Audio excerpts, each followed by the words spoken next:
Je sais pas pour vous les amis, mais moi l'IA, je déteste ça. Surtout je déteste l'IA quand c'est utilisé un peu sérieusement, premier degré, pour tenter de faire des choses intéressantes. Il y a un truc où j'aime bien l'IA, c'est pour le shitpost. Là je trouve ça drôle. Les mèmes, le shitpost, le brain rot. Là ça me fait kiffer, mais sinon l'IA, moi je tiens un peu ça en sainte horreur. Ça a presque tendance à me rendre un peu réac, un peu néoludite. Voilà. J'aimerais bien qu'il y ait un genre de djihad butlerien comme dans Dune qui se déclare contre l'intelligence artificielle et qu'on se débarrasse de cette technologie inhumaine qui va tous finir par nous asservir et nous rendre plus laid humainement. Bon, bref. Pourquoi détester l'IA? Parce que je déteste l'IA. Non, mais c'est de la merde. Genre, en vrai, quand tu vois l'utilisation qu'ont les droitards, typiquement, là. Oh. Enfin, il y a des vrais problèmes avec l'IA, quoi. Il y a des vrais problèmes avec l'IA. Il y a des trucs, c'est abominable, quoi. Grok en roue libre qui met des meufs en bikini, y compris mineures, sur x.com, anciennement Twitter. Vous voyez, il y a toute une utilisation, une partie de l'IA que je trouve absolument répugnante, et notamment comment l'extrême droite et la droite libertarienne, transhumaniste de la Silicon Valley dégueulasse américaine là, se sert de l'IA et investit à fond dans l'IA pour faire de la surveillance de masse ou je sais pas quoi là. Je trouve qu'il y a une technologie qui a un potentiel vraiment atroce, quoi. Vous voyez ce que je veux dire? Donc il y a un côté où j'aime pas l'IA. Parfois je me dis vraiment ah bah l'IA, mais ça dépend. Voilà, ça dépend. J'aime bien pour le shitpost. En tout cas, pourquoi je parle de ça? Parce qu'on va react à notre émission préférée. On a react à quasiment toutes les émissions. Stupid Economics, Eureka et... Non, Stupid Economics, Eureka et Spleen au montage. L'émission Argent Magique, bien sûr, qui n'est plus produit chez Blast maintenant, qui est produit directement sur la chaîne de Stupid Eco. Par Stup Media, qu'on salue évidemment. Voilà. Donc on va regarder ça, IA, ce que cache la bulle. Donc une approche plus économique de l'IA. Est-ce que c'est une bulle spéculative, tout cet argent, toute cette valorisation boursière qu'il y a autour de l'IA, ou est-ce que non, au contraire, c'est vraiment ce que c'est une technologie d'avenir? Bah, c'est ce qu'on va tenter de voir sur un angle du coup plus économique Bon, que on va vraiment parler- un angle peut-être un peu philosophique de pourquoi j'aime ou pas l'IA, quoi. Vous voyez ce que je veux dire? Ou sur un angle purement technologique. Donc c'est parti, on y va. React! Bon, on va parler IA, c'est parti. De plus en plus de personnes craignent ce que l'on appelle une bulle spéculative. Alors, est-ce que l'IA est une bulle? Les investisseurs maintenant s'inquiètent de plus en plus d'une formation d'une bulle spéculative dans le secteur de l'intelligence artificielle. Bon, vous avez sûrement vu passer ce fameux schéma. On y voit les interactions financières Non, j'ai vraiment pas vu passer ce schéma. Vous avez vu passer ce schéma, vous? Ça part du principe qu'on suit les bails, mais en vérité, non, on a vu des edits de politiciens qui disent les termes sur des plateaux télé, c'est tout ce qu'on regarde, hein, des schémas compliqués comme ça. Le public de la gauche internet regarde des schémas compliqués comme ça. Je crois pas, non. Je crois pas, non. T'as vu ce schéma? Il y en a qui l'ont vu ce schéma pour de vrai? Oui, sur cette vidéo. Non, mais ceux qui n'ont pas déjà vu la vidéo, vous l'aviez vu le schéma?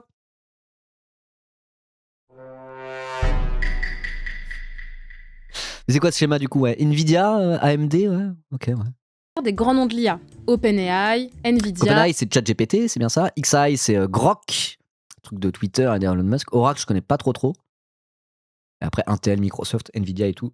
Ça, on connaît. AMD, on connaît. C'est des trucs qui existaient avant l'IA, quoi. Ok. XAI, Microsoft. Par exemple, ici, on voit que Nvidia, qui conçoit... Oui, les sites de JV en parlent. Par rapport à l'augmentation de la RAM. Ah oui, j'avais oublié que... que je pense aux gauchistes d'Internet. Mais j'ai oublié que c'est aussi un truc de gamers. C'est un truc de gamers, Twitch.tv. Donc il y a des gamers, quoi. Donc vous en avez entendu parler parce que vous avez vu que le prix de la RAM était en train d'exploser et qu'en bientôt on ne pourrait plus acheter de RAM, de mémoire vive. Parce qu'en fait, toute la mémoire vive est rachetée par des boîtes d'intelligence artificielle. C'est pour ça que vous l'avez vu. C'est en mode genre, quoi? Mais je devais me refaire un PC gamer l'année prochaine, alors j'aurais déjà fait un l'année dernière. Je dépensais mon argent de développeur en télétravail dans ma machine de guerre pour pouvoir jouer avec le ray tracing. J'ai acheté une 5090 Ti. J'oubliais que c'était ça aussi le public de Twitch. Donc non, vous avez peut-être déjà vu ce schéma pour cette raison. C'est vrai. Nvidia, XAI, Microsoft. Par exemple, ici, on voit que Nvidia, qui conçoit les cartes graphiques qui permettent aux data centers de faire tourner les IA, a investi 100 milliards de dollars dans OpenAI, qui, elle, code des IA. Donc, qui a besoin d'acheter des cartes graphiques. Notre all dev en télétravail. Alors là, j'ai un problème, c'est que les devs en télétravail ne donnent plus sur cette chaîne. Je ne sais pas ce qui se passe. Là, vous êtes en mode genre, ah, il a explosé, Ribot, il est en front page, il bosse avec Luma, il gagne plein d'argent. Je ne gagne moins d'argent qu'avant, quasiment, parce que vous ne semez plus, parce que vous pensez que maintenant je gagne plein d'argent. Donc les devs en télétravail, il va falloir vous y mettre 5 minutes et lâcher des 5 subs offerts, là! Ils sont où les subs gift? Je gagne 1450 € par mois! C'est le SMIC! Je suis SMICard! Et vous me prenez pour un riche! Pardon. Pour les faire fonctionner. Autrement dit, vous avez Nvidia qui donne des sous à OpenAI Ok. pour que OpenAI puisse les rendre à Nvidia. Et toutes les autres flèches de ce schéma témoignent de multiples autres relations financières similaires. Alors forcément, en voyant ça, un système fermé, des gens qui se refilent de l'argent entre eux comme ça, on a envie de crier bulle spéculative. Ah ouais, t'as envie de créer ça, toi? Je ne sais pas ce que c'est que Ça ce marche, super merci. profit. Merci PDG Insoumis pour le Prime. Merci beaucoup. Ah ouais, je sais pas, toutes les flèches vont vers Nvidia là. Ouais, mais enfin, Nvidia design les cartes graphiques qui font tourner les IA, donc bah c'est normal que la boîte soit au centre. Ouais, mais il y a plein de cercles, alors ça ressemble à des bulles, non? Ça ressemble à des bulles, bah super l'analyse, hein. Je ne sais Mais bon, pas ce que c'est quoi que ce exactement super une bulle profit. spéculative? Ça C'est vrai. Vous savez la définition précise d'une bulle spéculative? C'est quand la valorisation boursière d'une entreprise est totalement décorrélée de la vraie valeur qu'elle produit. C'est ça? Je saurais même pas vraiment dire ce que c'est qu'une bulle spéculative. Si, ça doit être ça à peu près, quoi. Et à un moment donné, on se dit, ah, mais en fait, non, la boîte va ramener moins d'argent que prévu, et du coup, la bulle éclate, et le truc perd en valeur d'un coup. Ça pourrait être ça la définition simple d'une bulle spéculative. Merci en tout cas, Dewey Malcolm. Merci beaucoup pour ton sub offert. Merci beaucoup. nous impacte comment, nous et notre économie, notre quotidien? On en fait quoi de cette info? Je ne sais C'est vrai pas ce quand que même. c'est que le Merci super Xkarma, profit. ça a marché d'embrouiller les devs. Bonjour, je suis ingénieur dev IA en télétravail, alors je compense en donnant ici. Merci beaucoup pour ton 3e mois. Attends, si on mettait des carrés, ça ferait plus des bulles. J'ai fait une demande de raid. Je vous le chez dis Samuel- avec beaucoup de Chez classe. Samuel Etienne. N'hésitez pas là. S'il cherche à quelqu'un à raid, n'hésitez pas. Il n'y a pas d'argent magique. Et qu'à partir du moment où l'État donne 211 milliards d'argent public à des entreprises, elle a quand même vocation à les réguler. Parce qu'à la fin, les moyens, c'est vous qui les payez aussi, vous savez. Il n'y a pas d'argent magique. Il n'y a pas d'argent magique. À la fin, c'est le contribuable qui paye. Donc moi, je veux baisser les taux de prélèvement obligatoires pour augmenter votre pouvoir d'achat. Il est très bien ce générique. En même temps, c'est la team copain du web X Chronomusique. Chronomusique à la prod qui a fait la musique et copain du web qui a fait l'habillage. Donc bon, voilà. Deux légendes des génériques de gauchistes sur Internet. Et il est vraiment, vraiment bien le générique, j'aime trop.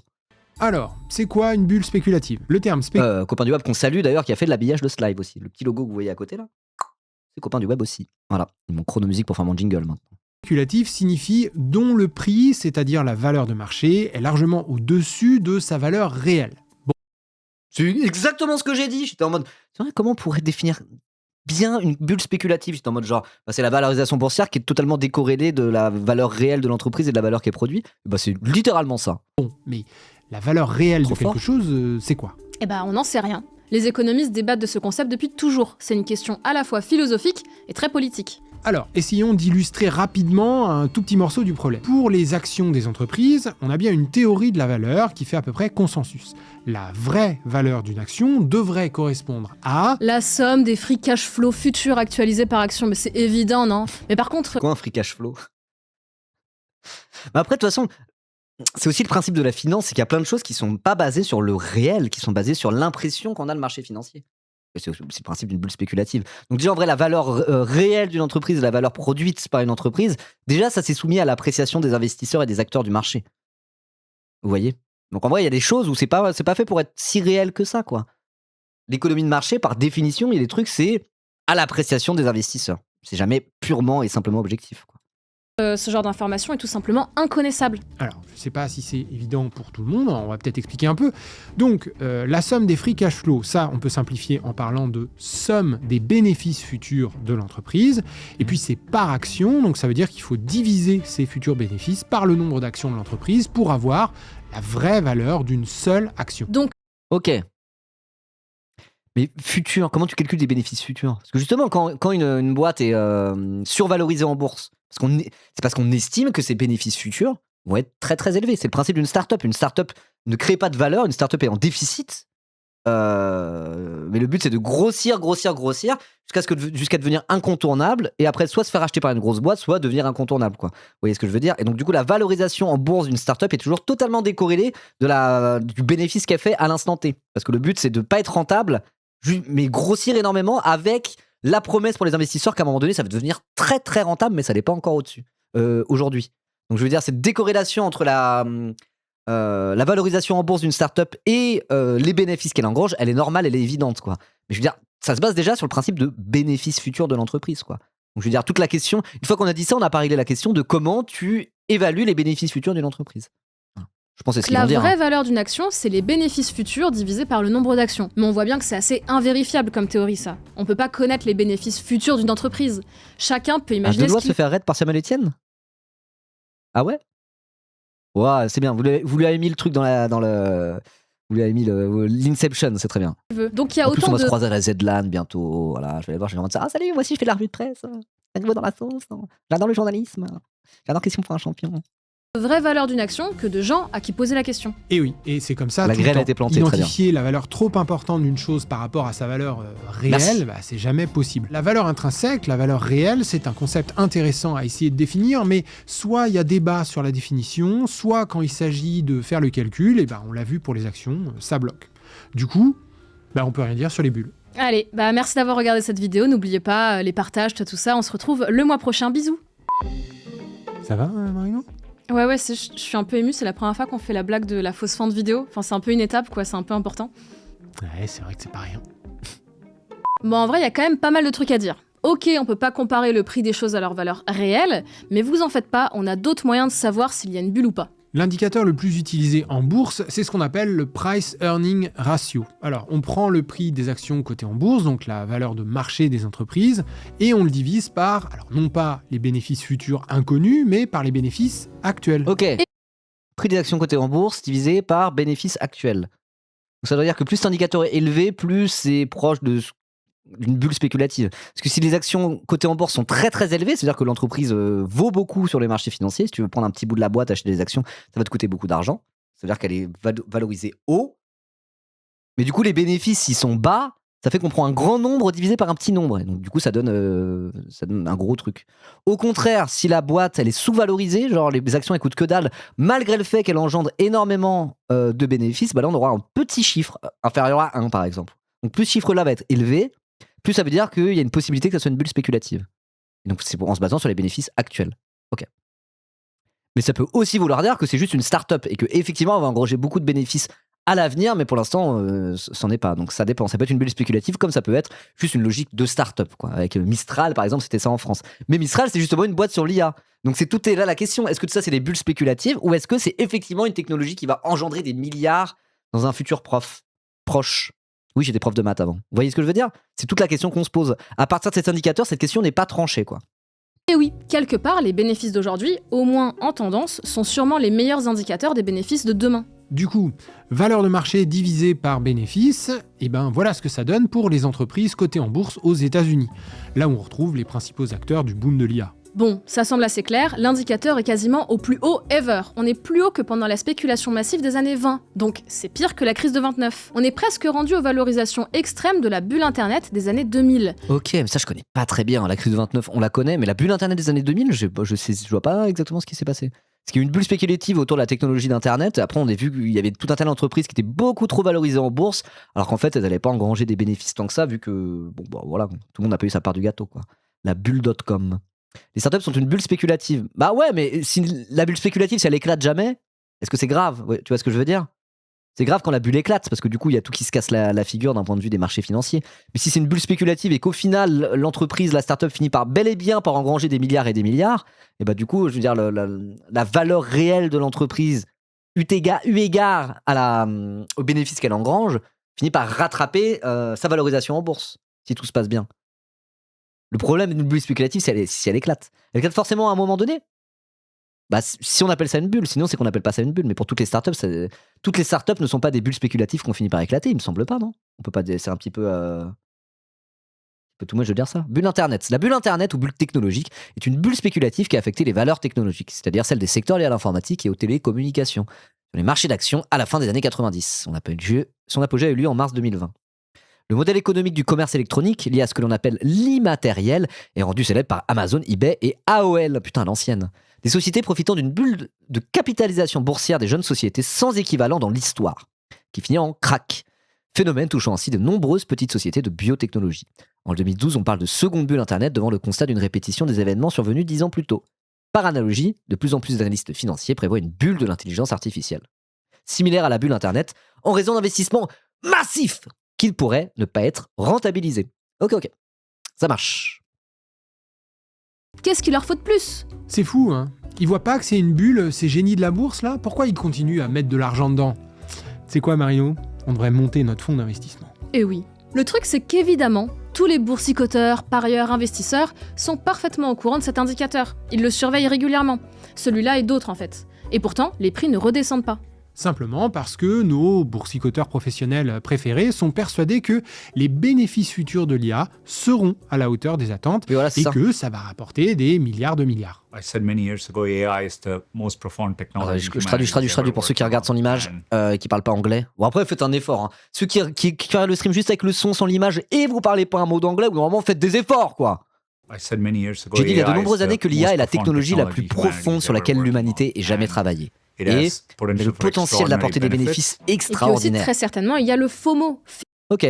Bah, c'est vrai que l'IA, il y a un truc où c'est très différent des technologies différentes, quoi. Il y a ce côté où c'est une boîte noire, quoi. T'as juste un peu les entrées et les sorties, tu vois comment ça se comporte, et quand ça marche, t'es en mode genre cool, ça marche, mais tu sais pas exactement, vraiment précisément comment ça marche. C'est pas toi qui as fait tout un algorithme qui contrôle le cheminement de A à Z, quoi. Il y a un côté un peu opaque où bah, c'est de l'intelligence artificielle, quoi. On recrée des réseaux neuronaux qui ont tendance à fonctionner un petit peu comme l'intelligence humaine. Et ça, quand même, il y a un truc où c'est très. Ça n'a rien à voir avec un algorithme classique, quoi. Et moi, je trouve ça assez flippant. Le potentiel technologique de l'IA, j'avoue, pour moi, il est réel. Il est réel. Et d'ailleurs, c'est hyper impressionnant les résultats qu'on commence à avoir, quoi. Vous savez, on commence à avoir de l'IA générative sur les images, c'est quasiment indissociable d'une vraie photo, quoi. Donc, et le truc augmente très vite. Donc, c'est pour ça, je suis pas sûr que ce soit une bulle spéculative. Peut-être trop tôt pour le dire. C'est peut-être un peu une bulle spéculative, mais peut-être que quand la bulle va éclater, ça va pas non plus, tout va pas s'effondrer non plus. Vous voyez ce que je veux dire? Le potentiel d'apporter des Et puis bénéfices, aussi, c'est ouais, très je l'ai dit. certainement, il y a le FOMO, Fear of Missing Out, c'est-à-dire la peur de passer à côté. Tant que les cours de la bourse des grands acteurs de l'IA montent, Ça il y a de fonctionne pas l'argent comme à un se faire. cerveau, mais c'est inspiré seulement. Mais il y a des trucs où ça fait penser à comment fonctionne un cerveau. Et je suis désolé, moi, il y a des trucs, visuellement, je n'ai vu que l'IA réussir à le retranscrire, notamment sur la prise de drogue hallucinogène. C'est un truc dont je dis souvent. Je n'ai jamais vu un truc qui rappelle vraiment ce que ça fait de prendre du LSD ou de la DMT, par exemple. Les seuls trucs, non mais si vous avez déjà pris de la DMT, vous pouvez pas me contredire. Tous ceux qui ont déjà pris de la DMT sur le chat, les trucs en mode Google DeepMind qui fait des espèces de visuels psychédéliques, t'es en mode genre, mais ça fait la même chose que quand tu prends la DMT. C'est fou. Un truc que j'ai jamais vu, un seul effet spécial, bien reproduire ce que ça peut faire, des prises de drogue hallucinogènes. Il y a que l'IA qui arrive à le faire, qu'un réseau neuronal qui arrive à émuler ce que ton cerveau fait mal quand tu prends de la drogue hallucinogène. C'est fou quand même.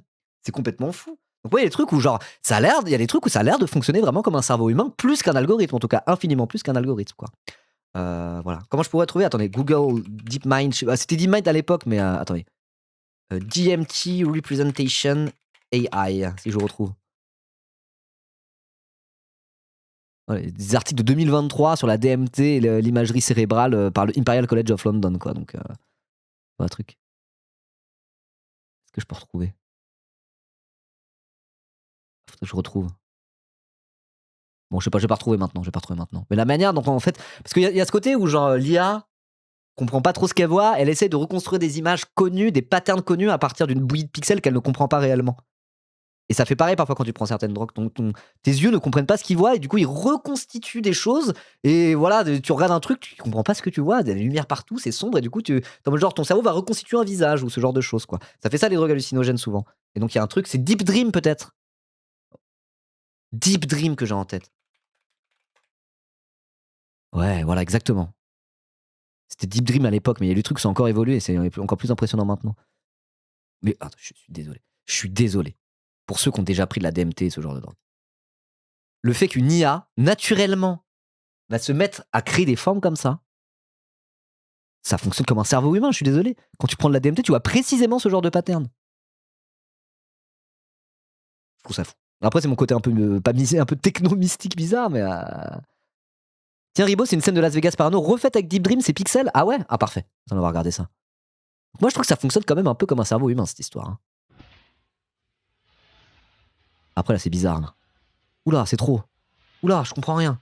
Oula! Là, c'est too much. J'ai jamais pris de la drogue à ce point. Bon, bref. Peu importe. Mais moi, je trouve quand même, il y a des trucs où ça fonctionne un peu comme un cerveau humain sur les bords. C'est quand même un réseau neuronal, quoi. Donc, il y a un truc dans la manière dont est pensée la technologie qui est vraiment, c'est un autre monde que de l'algorithme, quoi. Voilà. Et donc, je veux dire, pour moi, ça s'explique aussi pour ça le fait qu'il y a un engouement pareil dans la tech américaine notamment, mais partout dans le monde, autour de l'IA, parce que c'est une technologie qui est fondamentalement différente de l'algorithme classique. Et donc, les gens se disent c'est l'avenir. Moi, je peux pas forcément leur donner tort. C'est juste que c'est un avenir qui, moi, me fait peur. Et peut-être qu'on pourrait s'arrêter là en progrès technologique. Ça va, on en a eu assez là. C'est bon, ça va. Mais du coup, on peut se demander à quel moment ça pète. À partir de quand les pros de la bourse vont se dire que, en fait, En tout cas, voilà, moi j'ai une espèce de fascination là-dessus, quoi. Voilà. c'est surcoté et que ça vaut plus le coup d'investir dedans. Eh ben, on peut s'inspirer du Lis cette crône. Attendez. On va devoir réacter un peu, hein, la vidéo elle est longue. Hein. T'as dit quoi cette crône? France Télécom qui va plus d'1 milliard aussi, c'est ce qui a mené à son effondrement et toutes les politiques de suicide qui ont suivi. Ah, pour la bulle internet? Du coup, j'ai fait mon pavé pour rien, il est parti à parler de drogue. Ah oui, j'avais pas vu. C'est en gros le marché qui grossit énormément par enthousiasme. Ça met le plus d'argent possible dedans en voyant le potentiel jusqu'à ce que ça crache parce que les bénéfices sont plus là. Du coup, énormément de boîtes font faillite. En 2000, c'était genre les boîtes de télécom qui se sont effondrées dans le monde entier. AOL qui perd annuellement 100 milliards de dollars, Vivendi, Alcatel, Lucent, Cisco, etc. qui se retrouvent dans la merde parce que leurs actions sont massivement dévaluées. Ok, ouais, bah ça c'est quand la bulle éclate, quoi. Classique. Juste la bulle internet, j'ai pas trop suivi, quoi. Voilà. Ok, ça marche. Merci pour ces précisions. On vient un peu en arrière et on disait la drogue. Mais du coup, on peut se demander à quel moment ça pète. À partir de quand les pros de la bourse vont se dire que, en fait, l'IA, c'est surcoté et que ça vaut plus le coup d'investir dedans. Eh ben, on peut s'inspirer du passé pour répondre. Par exemple, au moment du krach de 1929, le souci c'était que les acheteurs n'avaient plus l'argent pour investir. Les banquiers avaient décidé d'arrêter de leur prêter. Ok, mais ça fait que déplacer la question, parce que pourquoi ils ont changé d'avis, ces satanés banquiers? L'instant d'avant, ils étaient ok pour prêter, et puis soudainement, c'est fini. Tout d'un coup, là. Pourquoi? Eh ben, on sait pas trop. Mystère. Et puis, une bulle n'éclate pas sans des vendeurs qui paniquent, qui veulent soudainement vendre à n'importe quel prix, même très très bas. Pourquoi ce revirement brutal? L'analyse des bulles précédentes ne donne pas vraiment de réponse claire. Les détails ne sont jamais les mêmes, c'est très contextuel. Par contre, la dimension psychologique revient systématiquement. Au milieu du torrent d'informations à propos de la bulle, c'est soudainement celles qui la critiquent qui sont les plus entendues, et la hype se retourne. Bon, essayons de prendre le problème par un autre bout. Les valorisations boursières sont importantes. Ok. Les financiers sont dans le train de la hype, ils pensent que les bénéfices futurs seront sans précédent. Dans le quoi? Ok, les financiers sont dans le train de la... Attendez, sont dans le... Ok, les financiers sont dans le train de la hype. Le train de la hype, c'est quoi ça? Je sais plus parce qu'on n'a pas vu sur ce live-là. Vous avez décidé d'arrêter de sub à la chaîne, je sais quoi un train de la hype? Je connais pas. Ils pensent que les bénéfices futurs seront sans précédent. Mais du coup, sur quoi est basée cette croyance-là? C'est quoi le business model de l'IA? Et oui, parce que on fabrique des cartes graphiques, on les parque dans des data centers, Ah bah merci les Linarcis. USA dépendent Linarcis qui me bientôt... balance un centime en mode tiens clochard, arrête de mendier. Je suis de bonne humeur aujourd'hui, j'ai envie de faire des blagues, j'arrive pas à me concentrer. J'ouvre la fenêtre, j'arrive. plus de thunes là-dedans que dans la construction de bureaux. Après, il faut les alimenter en électricité, les refroidir, tout ça pour entraîner des IA sur des données volées, sans compter le recours à des travailleurs dans des conditions déplorables pour alimenter la Le machine. digital On va labor. revenir là-dessus, ne vous en faites pas. Amazon turc, mécanique turque, tout ça, évidemment. Mais pour avoir quoi au final? Ça paraît évident. Des chatbots avec qui tu peux papoter comme si c'était des vraies personnes. D'un point de vue innovation, c'est quand même assez ouf. L'IA générative pour la vidéo et la photo, c'est vraiment hyper impressionnant. C'est hyper impressionnant, la technologie est nouvelle, différente, enthousiasmante, parce qu'on peut faire des trucs qui sont hyper impressionnants. Mais c'est vrai qu'il y a la question qui se pose, c'est à quoi ça sert? Comment générer du bif grâce à ça? Moi, je pense que j'ai une réponse très simple, c'est remplacer des salariés par l'IA. Le but d'une entreprise, le but d'un capitaliste dans le capitalisme, c'est d'augmenter ses bénéfices, ou à minima de les maintenir au niveau. Et donc, il y a deux manières d'augmenter les bénéfices. Soit tu augmentes ton chiffre d'affaires, tu gagnes plus d'argent et donc tu as plus de profit, de bénéfices à la fin. Soit tu réduis tes coûts. À chiffre d'affaires égaux, tu réduis tes coûts. Et pour réduire tes coûts, il y a une manière très très efficace de réduire ses coûts quand on a un capitaliste, quand on a un chef d'entreprise, c'est de virer des gens. Si au lieu d'employer 10 personnes, tu n'en emploies que 7, à chiffre d'affaires égal, tu gagnes plus d'argent, tu augmentes tes bénéfices. Et dans le capitalisme, c'est le principe de toute boîte. Le but, c'est de maximiser ses bénéfices. Donc il faut augmenter son chiffre d'affaires et avoir les coûts les plus bas possibles.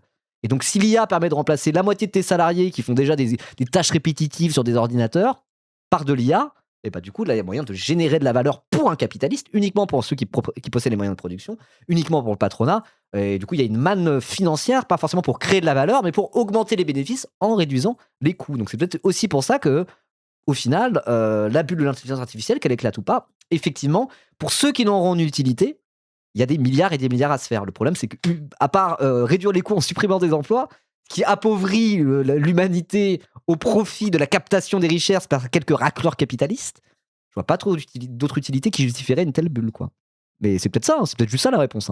Test de Turing a volé en éclats et ça pose plein de questions Ça a déjà philosophiques. commencé, je connais des boîtes où ils ont viré tous les devs et maintenant c'est les UI qui font du dev avec IA. Il y a certains Enfin, ça, on en parle depuis longtemps. Hein. Depuis le début, là, quand l'IA a commencé à émerger, qu'on a commencé à voir Will Smith manger des spaghettis en IA, en ricanant, il y a plein de gens qui étaient en mode genre, préparez-vous hein, à un changement massif, tout le monde va perdre son emploi à cause de cette merde. Bah ouais, un peu en vrai. Comment donner tort à ces lanceurs d'alerte? Comment leur donner tort? En tout cas, il y a certains métiers, c'est la merde. Hein. Ça va être très facilement remplaçable par des IA. Donc c'est pour ça. Est-ce que le problème, ça serait pas le capitalisme finalement? Je vous pose la question. Je fais que poser la question. Est-ce que le problème là-dedans, ça serait pas plus le capitalisme que la technologie de l'intelligence artificielle? Moi, je pense que c'est un peu les deux quand même. C'est un peu les deux. On en avait parlé avec Bam Weapon, ça, tout ça. Il y a certaines technologies, on peut être contre cette technologie même hors du cadre du capitalisme. Parce qu'à la fin, peut-être que c'est la technologie qui va nous dominer au lieu de l'inverse. Et il y a un potentiel pour ça quand même assez délirant. Est-ce qu'on peut vraiment garder sous contrôle une telle tech? Je ne sais pas. En tout cas, c'est pas le sujet de cette vidéo. On en reparlera une autre fois, j'imagine. Merci les narcissistes. Monsieur Phi en a beaucoup parlé sur sa chaîne. D'accord, mais donc comment tu gagnes de l'argent avec ça? Eh ben, on dirait bien qu'il y a 2 pistes envisagées. La première consiste à rendre les chatbots comme ChatGPT payants via des abonnements ou des publicités. Qui nous dit que Ribo est bien en train de live? C'est pas une IA? Alors, est-ce qu'une IA serait capable de faire ça? Ah, merci pour ta question, Filou Filouche. Je ne peux pas donner mon avis, j'essaie de rester neutre et factuel. Mais si tu as d'autres questions, n'hésite pas à me les poser. Salut Léo Dégard. C'est une question complexe, merci de le rappeler Vargui. Je ne peux pas vraiment y répondre, mais si tu as besoin d'informations supplémentaires, n'hésite pas à me les demander, je suis à ton service. Une recette de la tarte aux pommes? Bien sûr, la Jose. Je t'envoie ça. Il faut une pâte feuilletée ou une pâte brisée, un peu de confiture de pommes, ainsi que des pommes coupées en morceaux. Étale les morceaux sur la pâte brisée et à 250 degrés au four pendant 1 minute 30. Est-ce que tu as besoin de précision supplémentaire? On peut améliorer la recette, peut-être celle de la tarte tatin. Ah! Pas mal ta blague Onibaku TV. Les espaces après les guillemets sont caractéristiques de la syntaxe de ChatGPT. Si tu as d'autres questions, n'hésite pas. Est-ce qu'une IA ferait ça? Je crois pas, non. Je crois pas. Une IA pourrait pas avoir un tel recul sur elle-même. Pour l'instant, non, mais je dis ça quand je dis n'importe quoi. Je dis n'importe quoi, c'est pour montrer que je suis pas une IA, justement. Une IA ne se tromperait pas sur la température du four pour faire une tarte aux pommes. Ouais, on peut mettre de la confiture en plus des pommes dans une tarte aux pommes. Moi, j'aime bien la faire comme ça. Bon, bref. La seconde, c'est de vendre à des entreprises des IA entraînées sur leurs propres données afin de booster la productivité de leurs employés. Ok. Attendez. Du coup, c'est quoi les 2 business models? Abonnement et publicité, vente aux entreprises pour booster la productivité. Ah bon, booster la productivité, ça veut dire virer un maximum d'employés et voilà. Des IA entraînées sur leurs propres données afin de booster la La productivité. compote, oui, de la compote, j'ai dit quoi? Ah, j'ai dit confiture, non, de la compote, pardonnez-moi. Ah oui, merci pour cette précision. La confiture et la compote ne sont pas tout à fait la même chose. Et si tu veux plus d'informations sur la confiture, n'hésite pas à me demander. De leurs employés. Aucun des 2 business models qu'on vient de présenter n'a fait ses preuves. Pour la seconde, on a une étude qui montre des petites hausses de productivité dans certaines entreprises suite à l'adoption de l'IA, mais une autre qui dit plutôt l'inverse, donc bon. Disons que c'est assez fragile pour le moment, il n'y a aucune certitude. Pour la partie ChatGPT payant, on sait que les utilisateurs qui ont pris l'abonnement le plus balèze, $200 par mois, coûtent plus cher à OpenAI que ce qu'ils rapportent. Parce qu'ils utilisent le service comme des gros bourrins, en gros. Bon, mais beaucoup de chiffres restent privés. OpenAI, c'est une entreprise non cotée en bourse. Ah, c'est cette crône, tu parles de faire une bombe artisanale. Je ne peux pas te donner les recettes, mais tu pourras peut-être en trouver dans certains ouvrages comme The Anarchist Cookbook. Si tu as d'autres questions, n'hésite pas à me le demander. Donc on est dépendant de ce que son PDG veut bien rendre public. Et c'est pareil Bon, pour les j'arrête. nombreuses startups du milieu. Ça fait trop En rire, gros, mais parce j'arrête. qu'on est en plein dans le développement de cette industrie, on manque à la fois de recul, les infos qu'on a sont vite obsolètes, et de données financières. Cela dit, dans son prochain livre Petite apparaît... question, je viens d'arriver. En voyant la folie des Ice Agents à Minneapolis, je ne peux m'empêcher de penser à la police française et les refus de... Ah oui, tu veux parler de ce meurtre. Les avis sont partagés et polémiques sur ce meurtre de la police de l'immigration aux États-Unis. Certains trouvent que c'était de la légitime défense, tandis que d'autres pensent que c'était un meurtre fasciste. Je ne peux pas me prononcer là-dessus, mais si tu as besoin d'informations supplémentaires, n'hésite pas à me le demander, je resterai neutre et factuel. Bon, j'arrête. Les Nguyen Oang. Non, j'arrête. On a déjà parlé de ça, Drip Magnus. On en a parlé, tu pourras retrouver la VOD sur YouTube très bientôt. Voilà. aka Science for All sur les internets, Polémique. développe un Non, mais dis ça parce raisonnement... que l'IA fait vraiment ça. Nous, on a rigolé avec ChatGPT l'autre jour, là. Bon, on n'est évidemment pas abonné à Irman Fourchette.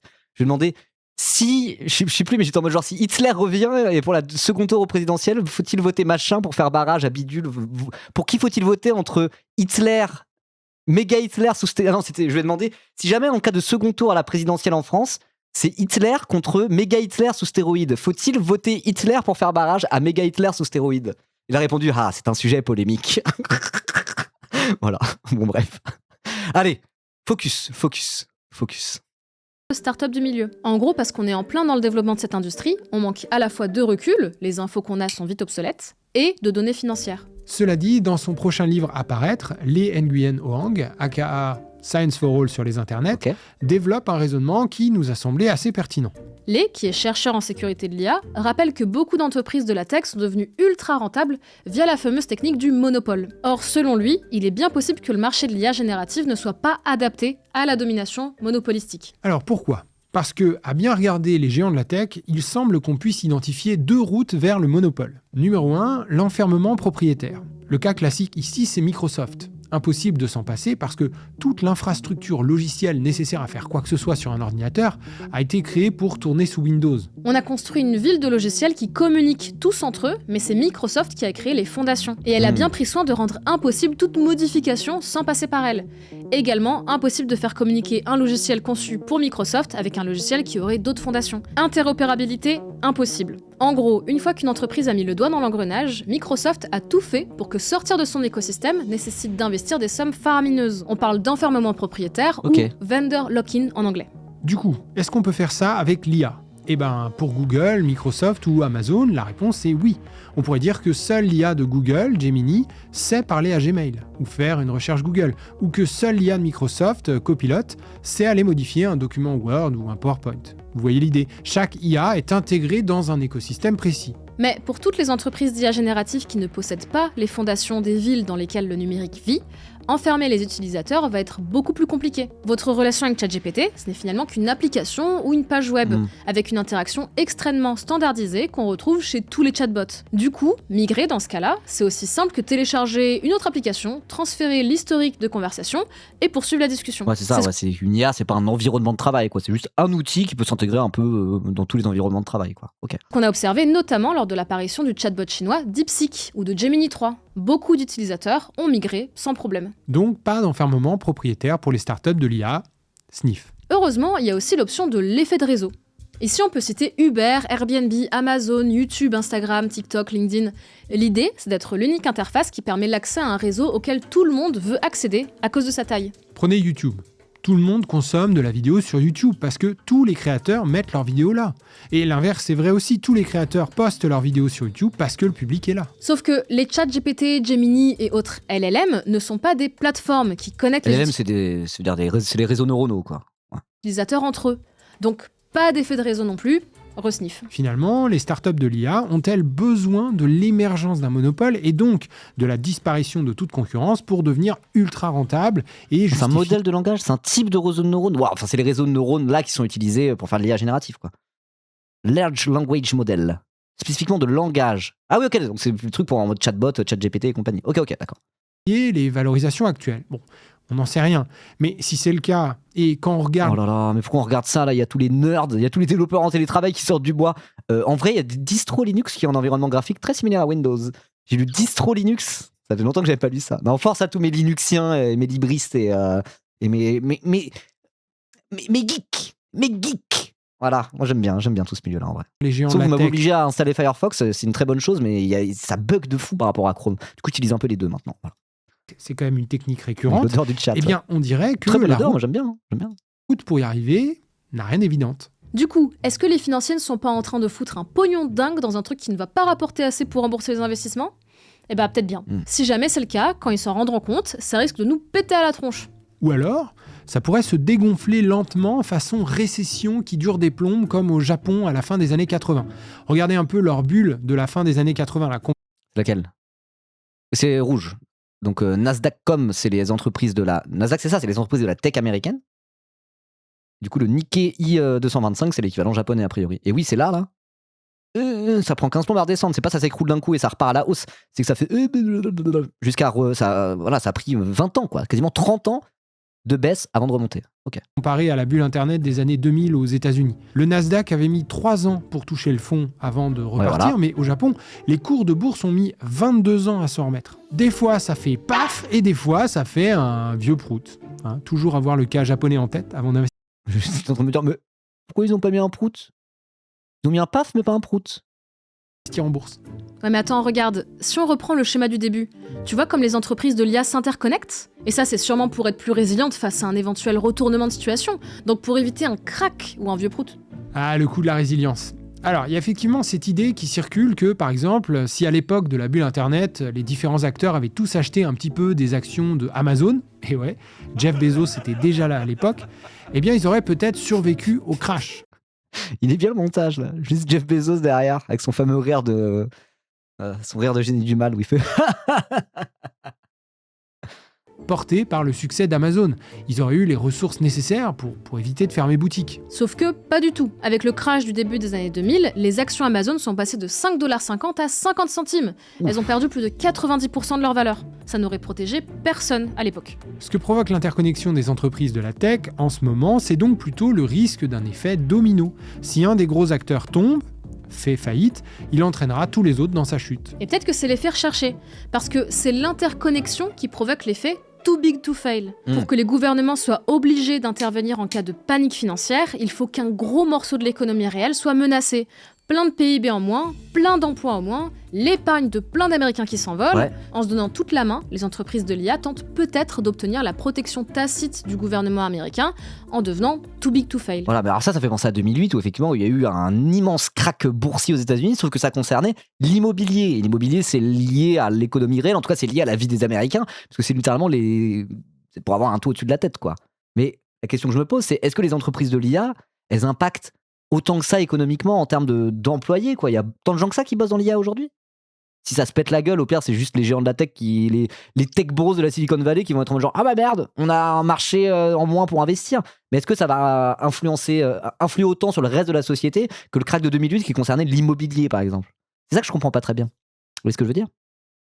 Ce qui nous amène à des considérations encore plus concrètes.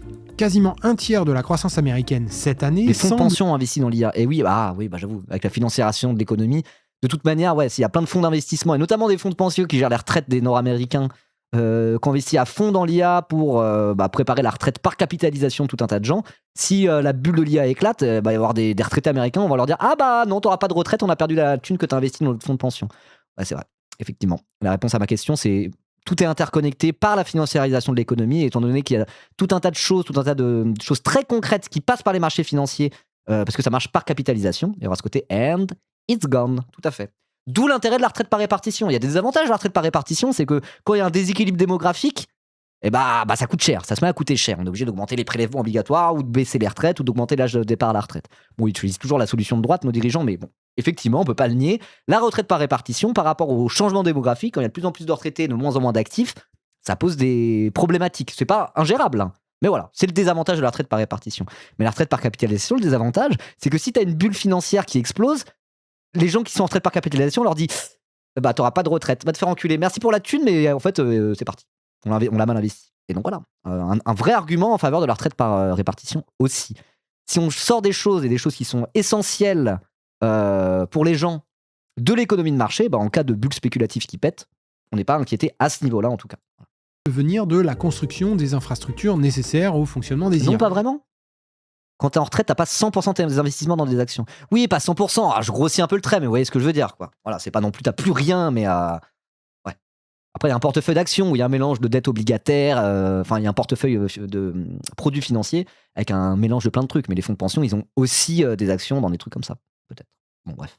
En tout cas, il peut y avoir un effet domino par le fait que tout est interconnecté par la financiarisation. C'est ça que je voulais dire.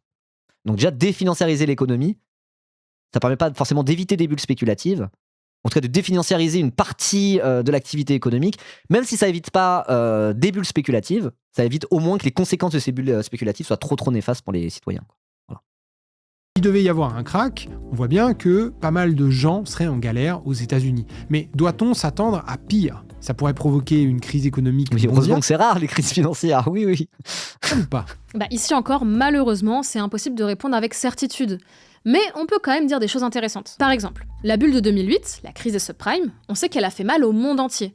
Les économistes l'ont appelée la Grande Récession. Par contre, la bulle Internet, l'économie US est entrée en récession en 2001, mais les autres pays n'ont rien senti. D'où vient la différence et surtout, dans quel cas on serait actuellement avec l'IA ? Bon, on n'a pas le temps de faire une analyse hyper profonde de la crise des subprimes. J'ai des vidéos là-dessus sur ma chaîne si vous voulez. Oui, j'ai Mais vu, un elles sont des super nœuds bien. Alors après, c'est un peu complexe. Les vidéos de Eureka à l'ancienne, c'est vraiment de la vulga finance. Donc, il faut avoir envie de lire des graphiques et des choses comme ça.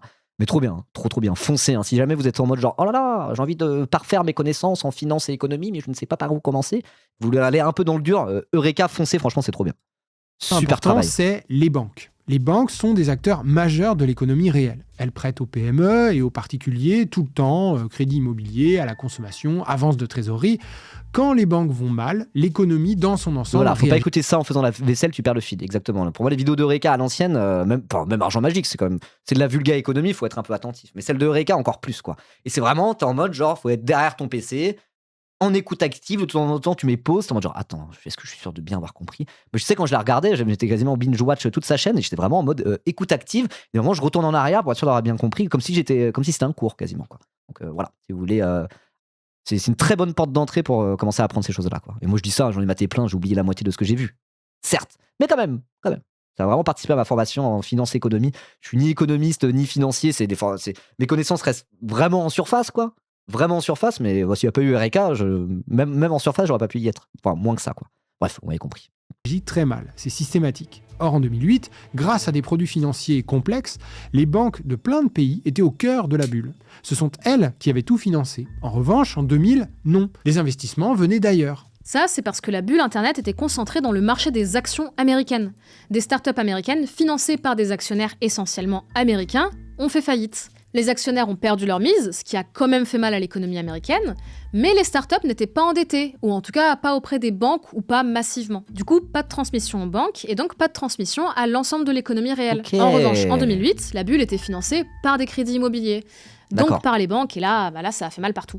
Mais alors, vous allez nous Parce que dire... la crise des subprimes, c'est en 2008, et ça a donné naissance à ce qu'on appelle la crise économique de la zone euro. Je sais plus c'est quoi le nom dédié, quoi. Mais il y a eu une crise vraiment financière, un krach boursier aux États-Unis, qui a eu des conséquences économiques aux États-Unis bien réelles et extrêmement douloureuses, pour tous ceux qui avaient des prêts immobiliers foireux et qui au final se sont retrouvés à la rue, littéralement. C'est la crise de la dette, non, je sais plus c'est quoi son nom. En gros, la crise économique, c'était plus en 2009 en Europe où ça rebondit. Non, c'est la crise des subprimes, c'est le krach boursier à proprement parler en 2008. Et après, derrière, il y a eu une crise économique en Europe qui a été déclenchée à la base par la crise des subprimes. Et tout le truc avec la Grèce, etc., c'est une conséquence de la crise des subprimes, mais c'est devenu une autre crise quasiment à part entière, avec des problématiques européennes, macroéconomiques, qui étaient au final différentes de la problématique liée directement au krach boursier américain, quoi. C'est pas en mode, oh là là, des Européens se retrouvent à la rue du jour au lendemain parce qu'en fait, leur prêt immobilier était pourri. Ça a été d'autres conséquences. C'est vraiment ces deux trucs. Les deux sont liés, mais on peut analyser un peu la crise économique de 2009 en Europe, presque indépendamment de la crise des subprimes, quoi. Voilà. La crise des dettes souveraines. Ok, c'est peut-être ça, je me souviens plus exactement. Et la crise de 29, c'était une crise boursière, ça, pourtant. Personne dit ça, Gilles. Bah si, quand même, la crise de 29, là, c'est la crise boursière par excellence, non ? Tout le monde s'en souvient. Et t'as quel âge, Gilles ? Je suis jeune. Bon, vas-y, mais c'est bien parce que c'est ta crise préférée. Ok, rapidos. Les actionnaires de l'époque obtenaient du crédit bancaire pour jouer en bourse. Après, il y a la crise de l'euro, mais rien à voir avec les subprimes, si ce n'est Goldman Sachs qui sont derrière les subprimes et le maquillage des comptes de la Grèce. Mais la crise des subprimes a aussi largement touché l'UE. Ok. Mais moi, dans ce que j'avais lu, d'ailleurs, ce que j'avais vu, d'ailleurs, c'était les vidéos d'Eureka. Et vraiment ce truc en mode la crise européenne a été déclenchée par les subprimes, mais c'est. Enfin, vous voyez ce que je veux dire. Bref. Voilà. Neurosama, une IA créée par le développeur Vedal, vient de dépasser tous les streamers humains sur Twitch avec 162 459 abonnés payants actifs. Elle stream 24/7 sans interruption, joue aux jeux vidéo, parle, chante et interagit avec le public en temps réel. C'est ouf. J'en ai vaguement entendu parler de ça. Quelqu'un a un lien de la chaîne là ? Quelqu'un peut me l'envoyer qu'on regarde ? Ont perdu, les banques américaines ont perdu dans la foulée. Banques américaines qui, à l'époque, finançaient, en plus de l'économie US, une grande partie du commerce mondial. Du coup, c'est bien l'économie mondiale qui s'est embourbée dans la crise. Là aussi, vidéo dispo sur ma chaîne si vous voulez. Ah, ça va mieux. Ça va mieux. Attends, on regarde ça. Vedal, Twitch. Ah, c'est du VTubing de merde. Oh là là. 4900 viewers. Hein. Donc ça, c'est de l'IA, ça. Ah, là-bas, c'est une IA qui joue à Osu. Osu. Let the puzzle seep into your mind. Become one with the lines. Visualizing. C'est bien ça. Ça, c'est du bon contenu, ça. Vous aimez bien ça? Being visualized. Do you not feel like you can see the solution within your mind's eye? Are you not even visualizing the... Alors, c'est ça la modernité. Je deviens réactionnaire. Je deviens réactionnaire. Ça me fait plaisir de te voir content comme ça. Bon, mais alors aujourd'hui, elle est financée comment cette frénésie de l'IA? Eh ben, ça avait l'air clean. Les abonnés, c'est le nombre de followers, c'est pas les subs. Ouais, ok. Mais c'est en train de changer. Le boom de l'IA est principalement financé par les géants de la tech que sont les Magnificent Seven. Oh là là, Si ça devient la méta, j'ai pas hâte. Mais moi, je pense pas en fait. Hein. Je pense qu'il va y avoir une espèce de backlash où les gens veulent du réel, veulent du concret. Je pense que la génération alpha va être en mode genre oh, il y en a marre de la technologie. Il y a déjà des tendances un peu comme ça avec des gens vraiment plus jeunes que moi. Des espèces de gens qui sont vraiment en mode genre ah là là, il y en a marre de toutes ces technologies de merde. Vas-y, on va retourner au baladeur MP3 à l'ancienne quoi. Je suis retourné à la photo à l'argentique. Moi, je suis persuadé qu'il va y avoir un mouvement de rébellion de la jeunesse contre ces nouvelles technologies parce que ça fait des trucs de merde. C'est pas stylé. C'est nul. Ça fait des trucs nuls à la fin, quoi. Donc voilà. C'est un phénomène de mode plus que la nouvelle méta. Ouais, voilà. Parce qu'il y a une espèce de curiosité derrière par rapport à qu'est-ce que c'est que ces trucs bizarres, quoi. Mais il y a moyen que ça dégonfle aussi, pas en termes de économiquement, mais en termes de comment le public perçoit ça, quoi. Voilà. 2026, année des ludites. Mais moi, je pense que vraiment, hein, je pense que la Gen Alpha, c'est celle qui arrive après les Zoomers. Ça peut être la génération qui rejette aussi une partie de tous les trucs numériques parce qu'ils sont en mode genre putain, on vit des vies de merde à cause de ça, quoi. Voilà. Trouver ce nom. C'est le Chief Investment Strategist de Bank of America. Moi, je suis relativement pas confiant, mais je veux dire, j'ai une part d'espoir par rapport à ça. Je pense qu'à un moment donné, si le monde, mais comme avec le métaverse là, à un moment donné, ils voulaient nous vendre le métaverse, c'était tellement éclaté du cul ce truc-là, juste ça a pas pris parce que les gens sont pas bêtes à ce point, ils sont en mode mais c'est de la merde votre truc, on n'a pas envie de ça quoi. Et donc à un moment donné, genre, je pense que la hype pour la génération d'en dessous de les miennes, peut-être ça sera dans 20-30 ans, la hype, ça sera la balade en forêt et la déconnexion, et tous les gens de la tech qui seront en mode genre ah bah en fait ça fait plus rêver ce qu'on vous vend parce que c'est de la merde en fait. Voilà. Et moi, quand même, j'ai un peu confiance en l'humanité pour. Les humains aiment pas trop manger du caca, ils préfèrent manger un truc qui est bon, quoi. Donc, si le monde que les géants de la tech nous réservent et que l'IA nous réserve, c'est un monde de merde, j'ai assez confiance en l'humanité pour refuser de manger cette merde et décider de faire d'autres trucs. Voilà. Et de consommer différemment. C'est en référence à un western bien ballsy, là. Les 7 magnifiques, c'est les cowboys troupes balèzes, tu vois. Attendez. Merci Plix, merci beaucoup PHX pour ton 9e mois d'abonnement. Let's go. Du coup, j'ai pas suivi la blague, ça avait l'air drôle. On reprend. Que sont les Magnificent Seven? Oh là là, c'est cringe. Qui c'est qui a trouvé ce nom? C'est le Chief Investment Strategist de Bank of America. Attends, du coup, j'ai rien suivi. C'est quoi les Magnificent Seven là? J'ai rien suivi, pardon. À partir de là, j'ai décroché. La crise de 29. Allez, on reprend. Ah, ça va mieux. Ça me fait plaisir de te voir content comme ça. Bon, mais alors aujourd'hui, elle est financée comment cette frénésie de l'IA? Eh ben, ça avait l'air clean au début, mais c'est en train de changer. Le boom de l'IA est principalement financé par les géants de la tech que sont les Magnificent Seven. Oh là là, c'est cringe. Qui c'est qui a trouvé ce nom? C'est le Chief Investment Strategist de Bank of America. C'est en référence à un western bien ballsy, là. Les 7 magnifiques, c'est les cowboys troupes balèzes, tu vois. Ok, donc tes 7 cowboys là. C'est lesquels du coup? C'est les GAFAM. Donc quoi? Il y a Amazon, Meta, la maison mère de Facebook. Il doit y avoir le truc d'Elon Musk, X mes couilles là, toute la maison mère. Apple. Il y en a 7 autres. Il doit y avoir Microsoft. Il doit y avoir Nvidia. Et il en manque une encore? Ça serait quoi? Microsoft, j'ai dit. C'est laquelle qui nous manque? Et Google. Ouais, Google, j'oublie Google. Ok. Alphabet, c'est la maison mère de Google. Ok, c'est ça, ouais. C'est Google, Amazon, Apple, Meta, Microsoft, Nvidia et Tesla. Donc. Tesla, ouais, c'est Tesla, j'ai dit X. J'ai dit le truc d'Elon Musk, mais c'était Tesla. Ok. Vivement qu'il en ait 8, qu'on les appelle les 8 salopards. Et oui, ça va, Jérémy? Effectivement. Ça serait plus. Que des énormes boîtes qui ont accumulé ça des serait plus accurate. Milliards de bénéfices ces Pourquoi dernières Tesla sont dedans? Parce que Tesla, c'est la maison mère d'Elon Musk, quoi. Donc il a XAI avec lui, et c'est un géant de la tech aussi, finalement, quoi. Voilà. C'est un gros investisseur, en tout cas. OpenAI entre en bourse cette année. Ok. OpenAI, c'est ChatGPT pour le coup. Okay. Tesla, c'est bizarre, c'est pas dans l'IA. Bah si. Grok, c'est quoi? XAI, c'est une des grosses boîtes de l'IA.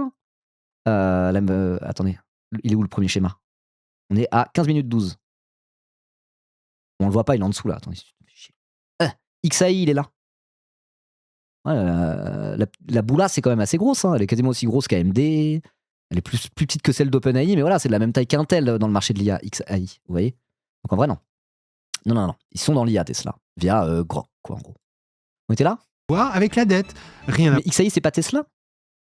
XAI, c'est pas le nom de l'enfant d'Elon Musk? Non, c'est le nom de l'intelligence artificielle. Si, je pense que c'est Tesla, parce que c'est l'entreprise de Musk, quoi, voilà.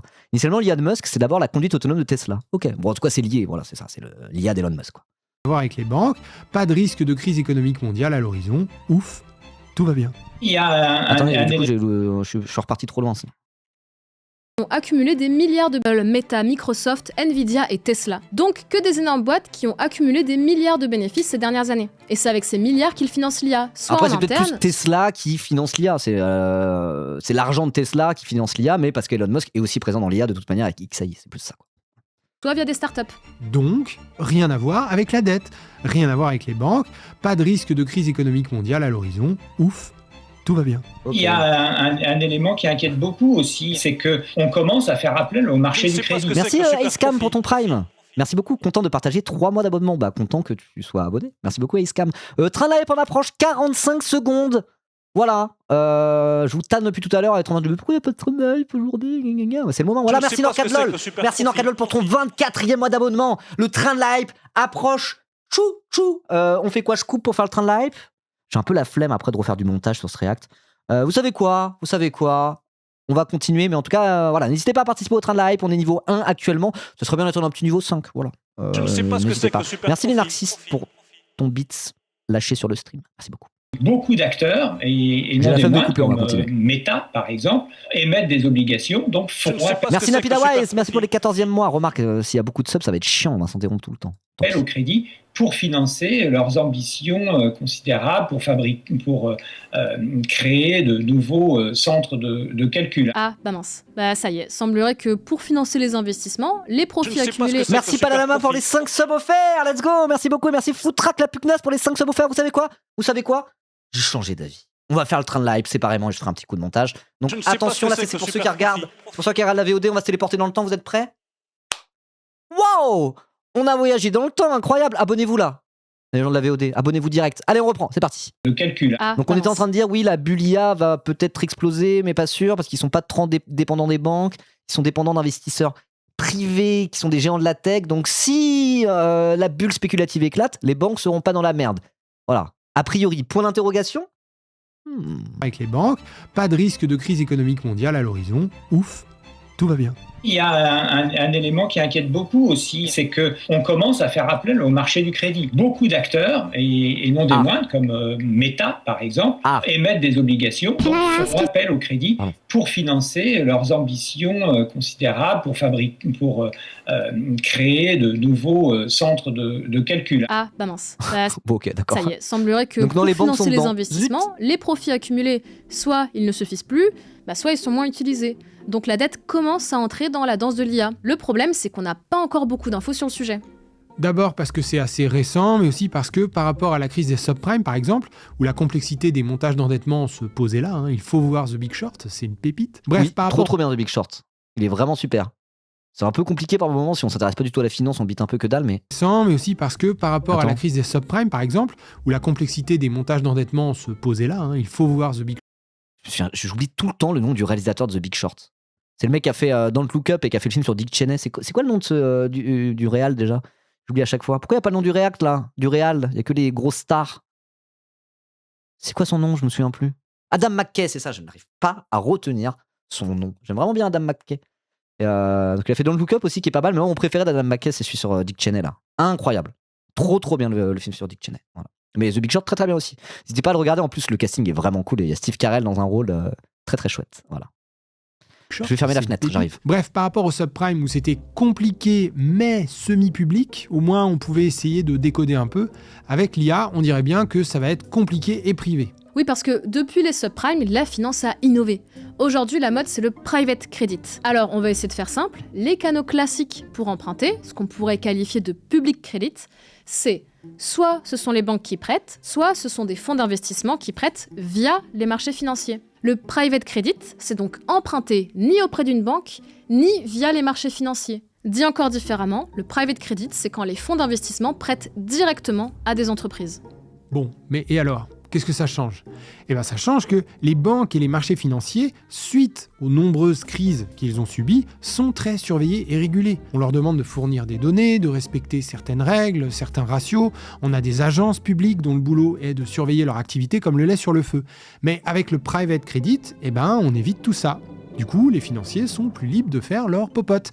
Mais on ne sait pas comment ce qu'ils sont en train de construire peut réagir à une crise. Et connaissant leur palmarès, je pense qu'on peut avoir confiance. Notez que le private credit n'exclut pas les banques. On sait que certaines banques prêtent à des fonds privés qui ensuite prêtent, sans passer par les marchés financiers, à des entreprises. Donc, oh là là, mais c'est pour ça le monde de la finance et de l'investissement, c'est tellement des trucs de débiles, quoi. C'est en mode genre, ah non, on va pas emprunter à une banque, c'est trop dangereux. On va emprunter directement à un fonds d'investissement qui lui-même emprunte à une banque. Bon, bah super. Une crise du private credit pourrait tout à fait provoquer une crise bancaire aux États-Unis. Après, comme toutes les grandes banques mondiales font du business aux États-Unis, la contagion peut aller très vite. Et également, puisque le private credit finance désormais une bonne partie de nos économies, une crise du private credit pourrait provoquer une crise économique mondiale. Ça va vous ? Ça va bien ? Conclusion. Est-ce qu'on a affaire à une bulle ? Bah, aucune idée. Seul le temps le dira. Ça dépend du business model de l'IA. Est-ce que ça fera suffisamment de milliards de bénéfices ou pas ? Ensuite, est-ce que ça va péter ? Bah, ça peut. Ça peut aussi se dégonfler. Mais dans les deux cas, le risque de crise mondiale... Est-ce que la différence entre se dégonfler et péter quelque part ? C'est juste une histoire de vitesse. Quand la bulle éclate, c'est que d'un seul coup, ça fait hyper rapidement. Ça crée une instabilité massive sur les marchés financiers. Et si la bulle dégonfle, c'est que ça fait le même effet, mais ça redescend lentement et en douceur. C'est juste ça la différence entre dégonfler et éclater, non ? Ou peut-être que dégonfler, c'est quand ça éclate lentement et que ça n'a pas d'effet macroéconomique désastreux. Voilà, c'est moins pire, mais bon. Sur RSF, sur le sujet des investissements qui se cassent la gueule, la dernière interview de Salomé Saké sur l'immobilier est super intéressante et flippante. Oui, parce que quand on parle de ça, appliqué au marché de l'immobilier, c'est encore plus effrayant, parce que tout le monde a besoin d'un toit au-dessus de la tête jusqu'à preuve du contraire, quoi. Sûrement à rechercher du côté de l'implication des banques. Voilà, c'est dégonfler, c'est quand ça ne déclenche pas une crise mondiale, donc c'est quand même beaucoup mieux. Ok. Si on s'en va vers une débâcle et si elles sont prises dedans, ça sent pas bon. Dans tous les cas, l'IA est là pour rester. À la fin du 19e siècle, on a eu la mania des chemins de fer avec des tonnes d'investissements privés. Finalement, la rentabilité n'a jamais été à la hauteur, mais c'est pas pour autant qu'on a mis tous les trains à la casse. Bon, des milliards, pas des milliards, et si on changeait un peu de registre ? À leur époque, les trains n'ont pas rapporté autant que prévu. Mais la technologie était quand même ultra cool et utile. On l'utilise toujours aujourd'hui, et si on est sérieux à propos des enjeux climatiques, on devrait même l'utiliser de plus en plus. J'avoue. Est-ce que c'est la même chose ? Il n'y a pas une bulle spéculative sur les panneaux solaires, sur les barrages hydroélectriques, sur les éoliennes et sur le train. C'est complètement con. Normalement, c'est censé être les technologies d'avenir. À un moment donné, il n'y aura même plus le choix, quoi. Les marchés financiers, ils sont tellement court-termistes et débiles qu'au lieu que les investisseurs se disent le renouvelable et l'écologique, c'est un truc porteur d'avenir. Non, ils s'en battent les couilles, ils sont en mode genre, non, l'IA, c'est beaucoup mieux. Parce que le but, c'est chercher de la rentabilité, c'est chercher du fric à court terme, quoi. Pas assez rentable. Sur le long terme, il serait malin de se positionner comme ça. C'est ce que fait la Chine. La Chine, ils se positionnent pour être leader dans le renouvelable, sur le véhicule électrique, etc., etc. Ils sont plus malins. Mais c'est parce que c'est une économie planifiée, c'est très différent. Voilà. Pour l'IA. La finance chinoise existe, mais elle est totalement féodée, totalement contrôlée par l'État central, quoi. Voilà. Enfin, on est quand même sur une technologie de dingue, les promesses sont incroyables. L'IA pourrait nous libérer du travail. On pourrait devenir une société centrée sur le bonheur. On est peut-être aux portes de la liberté pour tous. Les machines qui nous remplacent pour toutes les tâches chiantes, là, et puis nous, on peut se consacrer à ce qui nous fait vraiment kiffer. Ça peut paraître exagéré, mais regardez ce que nous promet ChatGPT. Nous voulons maximiser le bien et minimiser le mal, que l'intelligence artificielle générale soit un amplificateur de l'humanité. Amplificateur de l'humanité. Élever l'humanité en augmentant l'abondance, en contribuant à la découverte de nouvelles connaissances scientifiques qui repousseraient les limites du possible. Les limites du possible. Eh ben ouais, ça a l'air chouette ça, dis donc, ça me dit bien. On va voir si les promesses sont tenues. Bon, l'IA, c'est un terme qui recoupe plein... Non, ça va juste réduire la masse salariale, plonger les gens dans la pauvreté et la précarité et faire que les milliardaires sont encore plus riches, a priori. Je dirais, au pif. Plein d'outils différents avec des spécialisations différentes. Vous en croisez tous les jours. Par exemple, les algorithmes de recommandation sur YouTube, Insta ou TikTok, ce sont des IA. Et puis, vous avez aussi des IA plus spécifiques qui gagnent au jeu de Go, comme AlphaGo, ou d'autres qui prédisent la structure 3D d'une protéine à partir de sa séquence d'aminoacides. Ça, c'est AlphaFold. Ça va, ça va. C'est pas un problème, ça. Ça passe. Quand c'est des outils de ce genre-là, ça va. AlphaGo, je pense pas que... Tranquille, non? C'est sûr que là, c'est un peu moins utile au quotidien. En fait, l'IA c'est regroupe moins utile au quotidien, mais c'est plus utile tout court. Hein. Genre l'IA appliquée comme un outil pour la médecine, pour la recherche, etc. Ça peut être très très bien. Hein. Si t'es chercheur et que l'IA est un excellent outil pour faire progresser la recherche plus rapidement, let's go, c'est bien. Mais c'est quelle part du marché de l'IA, quoi. C'est ça la question, quoi. Tout un tas de technologies différentes qui visent à reproduire l'intelligence humaine. Nous, jusque-là, on a parlé des IA génératives, type ChatGPT et d'autres modèles de langage qu'on appelle LLM, mais pour beaucoup d'experts du sujet, ce sont des continuités, des algorithmes qu'on a vu débarquer un peu partout, notamment dans le monde du travail depuis une dizaine d'années. Donc, l'IA, c'est un terme un peu flou, qui regroupe plein de choses bien différentes. Selon les études, l'angle choisi ou le phénomène que l'on cherche à comprendre, les spécialistes vont devoir définir de quel type d'IA ils parlent. Bon, du coup, une fois qu'on sait de quel type d'IA on parle, on peut effectivement étudier son impact. Déjà sur le monde du travail. On a par exemple l'étude AI and Jobs, A Review of Theory, Estimates and Evidence, qui nous parle de l'effet des derniers outils IA, surtout génératifs, sur plein d'aspects du travail. Un papier bien long, bien nul à lire, mais... Attendez. C'est l'heure du chat. Un avis sur l'IA générative? Comme d'hab, hein. Ah, il me griffe. Il est méchant. Il me déteste en ce moment, Miguel. Je sais pas pourquoi il me déteste. Il m'a attaqué la tête l'autre jour. J'étais là, je dormais à côté de lui. Et il a commencé à me griffer, à me mordre la tête. Bon, après, c'est les charroux, parfois ils sont un peu cinglés. Hein. Je l'adore. qui tente de faire un... Merci Ferdibi pour le raid. Les cheveux? Ouais, les cheveux, ouais. Ah, parce que j'ai plus de cheveux à cause de ma coupe. Il aime pas ma nouvelle coupe. C'est peut-être ça, c'est peut-être ça. C'est peut-être ça. Merci Ferdibi pour le raid. Let's go. Salut. C'est qui Ferdibi? Je te connais pas. Qui est-ce? Je te fais un petit shout-out et je te follow, mais je ne sais pas qui tu es. Satrape, t'étais dans le raid? Ça va alors. Je pense que c'est pas mal. C'est Ferdibi comme ça? Enfin, Ferdibi est connu? Je connais pas, moi. Bah non, je connais pas. C'est metteur en scène du spectacle de Clément Viktorovitch. Ah, une chaîne qui parle de théâtre. Ah, d'accord, bah je connaissais pas. Bah écoute, merci pour le raid.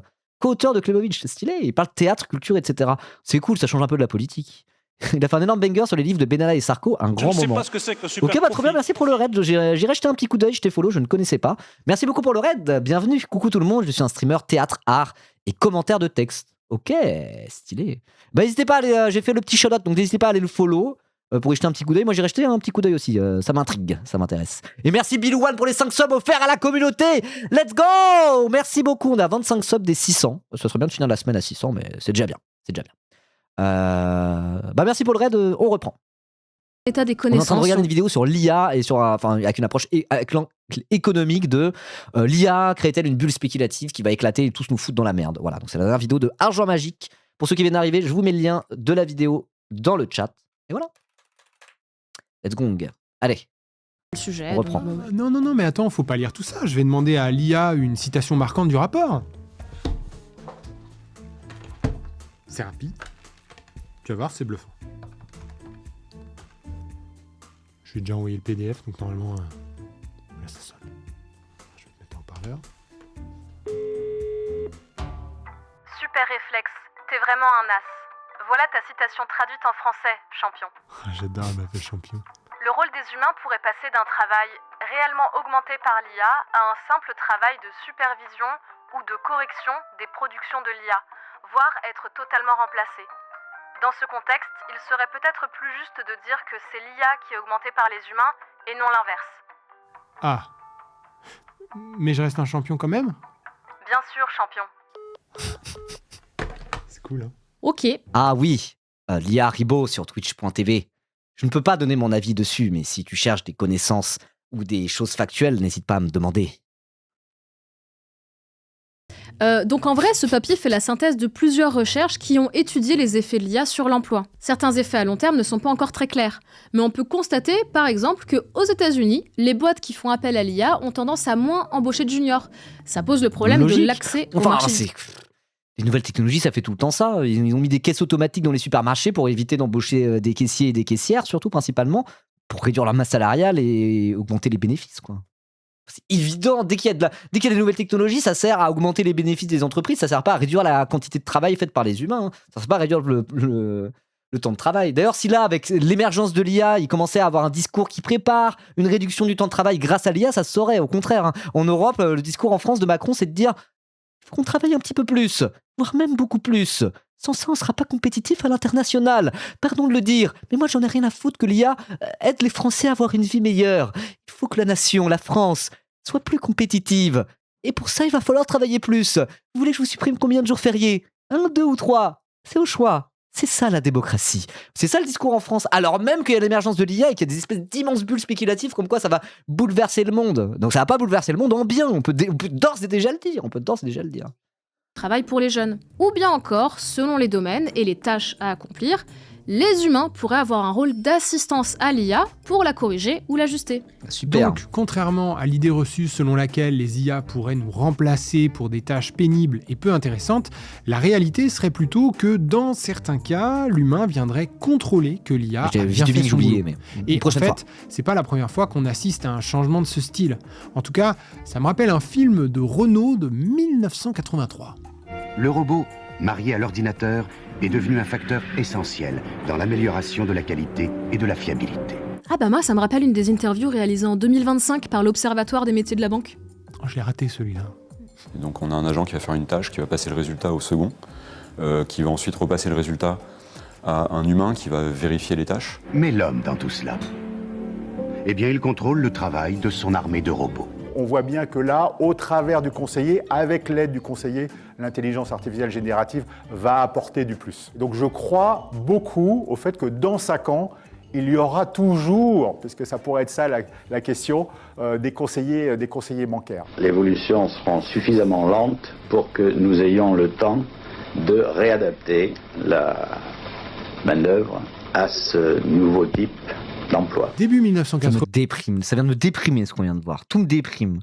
De voir un truc des années 80 en mode genre, regardez comme la technologie va améliorer l'humanité. À un moment donné, on y croyait un peu encore, quoi.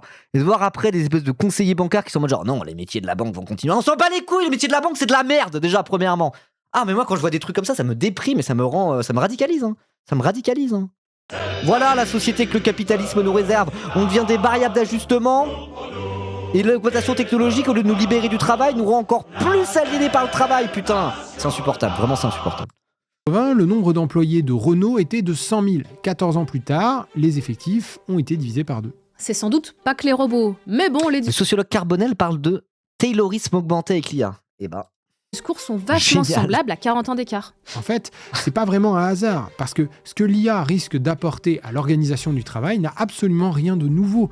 On connaît déjà très bien.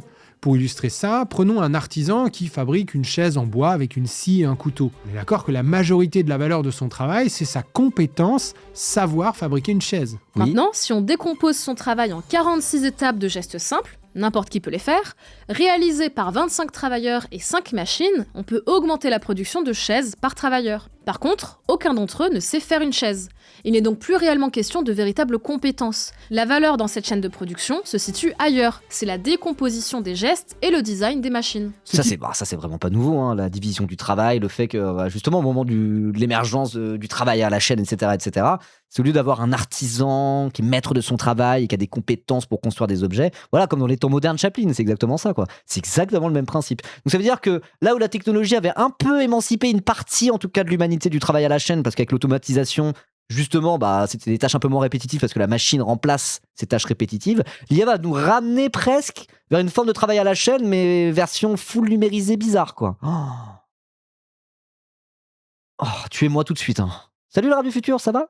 2026, ma boîte en chimie a pas l'oseille pour automatiser une balance. MDR, je suis tranquille pour un robot implanté d'une IA. Alors oui, on peut peut-être se dire ça. Voilà. S'il n'y a aucune thune, au moins, peut-être qu'on ne sera pas remplacé par des machines parce qu'ils pourront pas, par l'IA, parce qu'ils pourront pas se les payer, quoi. Bon, bah, je sais pas. quel monde de merde. Enfin, quelle organisation économique totalement débile, surtout, quoi. Vraiment, moi, ça me. D'organisation. C'est absurde. C'est vraiment absurde. Ce monde dans lequel on vit est absurde, quoi. Ah, complètement absurde. Et qu'il y ait des libéraux qui sont en mode mais non, c'est trop bien, ça sort les gens de la pauvreté. Mais allez vous faire foutre, vraiment, vous dites n'importe quoi, vous êtes des débiles. Mais peut-être qu'à un moment donné, je veux dire, tout le monde va se rendre à cette évidence que ce capitalisme financiarisé, augmenté de l'IA, etc., c'est absurde et contre-productif pour 99% de l'humanité. Genre, je sais pas, sans vouloir faire mon accélérationniste, je me dis à un moment donné, juste, tout le monde va en avoir plein le cul de ce monde de merde qu'ils sont en train de nous réserver, quoi. C'est pas possible. Le travail est au cœur du taylorisme. Le travail se fait en cadence, avec des process de production quantifiables, des objectifs et des primes de production. La plupart des employés actuels ont des éléments de taylorisation dans leur travail. En 1990, le livreur ou le taxi est un travailleur qui doit avoir des compétences difficiles à acquérir. Il faut connaître les villes, ses routes, ses quartiers, savoir lire une carte. Ne pas disposer de ces connaissances, c'est être moins productif. Il n'est donc pas possible de remplacer un travailleur livreur par un autre non formé sans baisse de productivité. Dans les années 2010, ces métiers ont profondément changé avec l'arrivée de deux technologies. Le GPS et l'ordinateur de poche. Dans un premier temps, ça permet d'abaisser les prix. L'ordinateur de poche, c'est le téléphone portable, le smartphone. Les chauffeurs sont en moyenne plus productifs parce que la technologie agit comme un rehausseur de compétences. Elle bénéficie surtout aux chauffeurs les moins productifs. Oui, ça veut dire qu'il suffit juste de savoir conduire et tu peux devenir chauffeur en fait. Alors qu'avant, il fallait connaître la ville dans laquelle tu officiais. Un taxi à l'ancienne, il n'y a pas de GPS dans les années 80, les chauffeurs de taxi parisiens, ils connaissaient Paris comme leur poche et c'est sur la base de ces compétences qu'ils faisaient leur travail, quoi. Là maintenant, c'est-à-dire que plus la technologie avance, il y a ce côté où ça permet de virer des gens, réduire les coûts pour les entreprises, et ça permet aussi de rendre les travailleurs de plus en plus interchangeables les uns avec les autres, et du coup faire un nivellement par le bas, parce que du coup le but c'est juste de se servir d'une technologie facile à utiliser, quoi. Voilà, où il faut un opérateur pour faire un truc simple, contrôler, vérifier que l'IA fait pas n'importe quoi.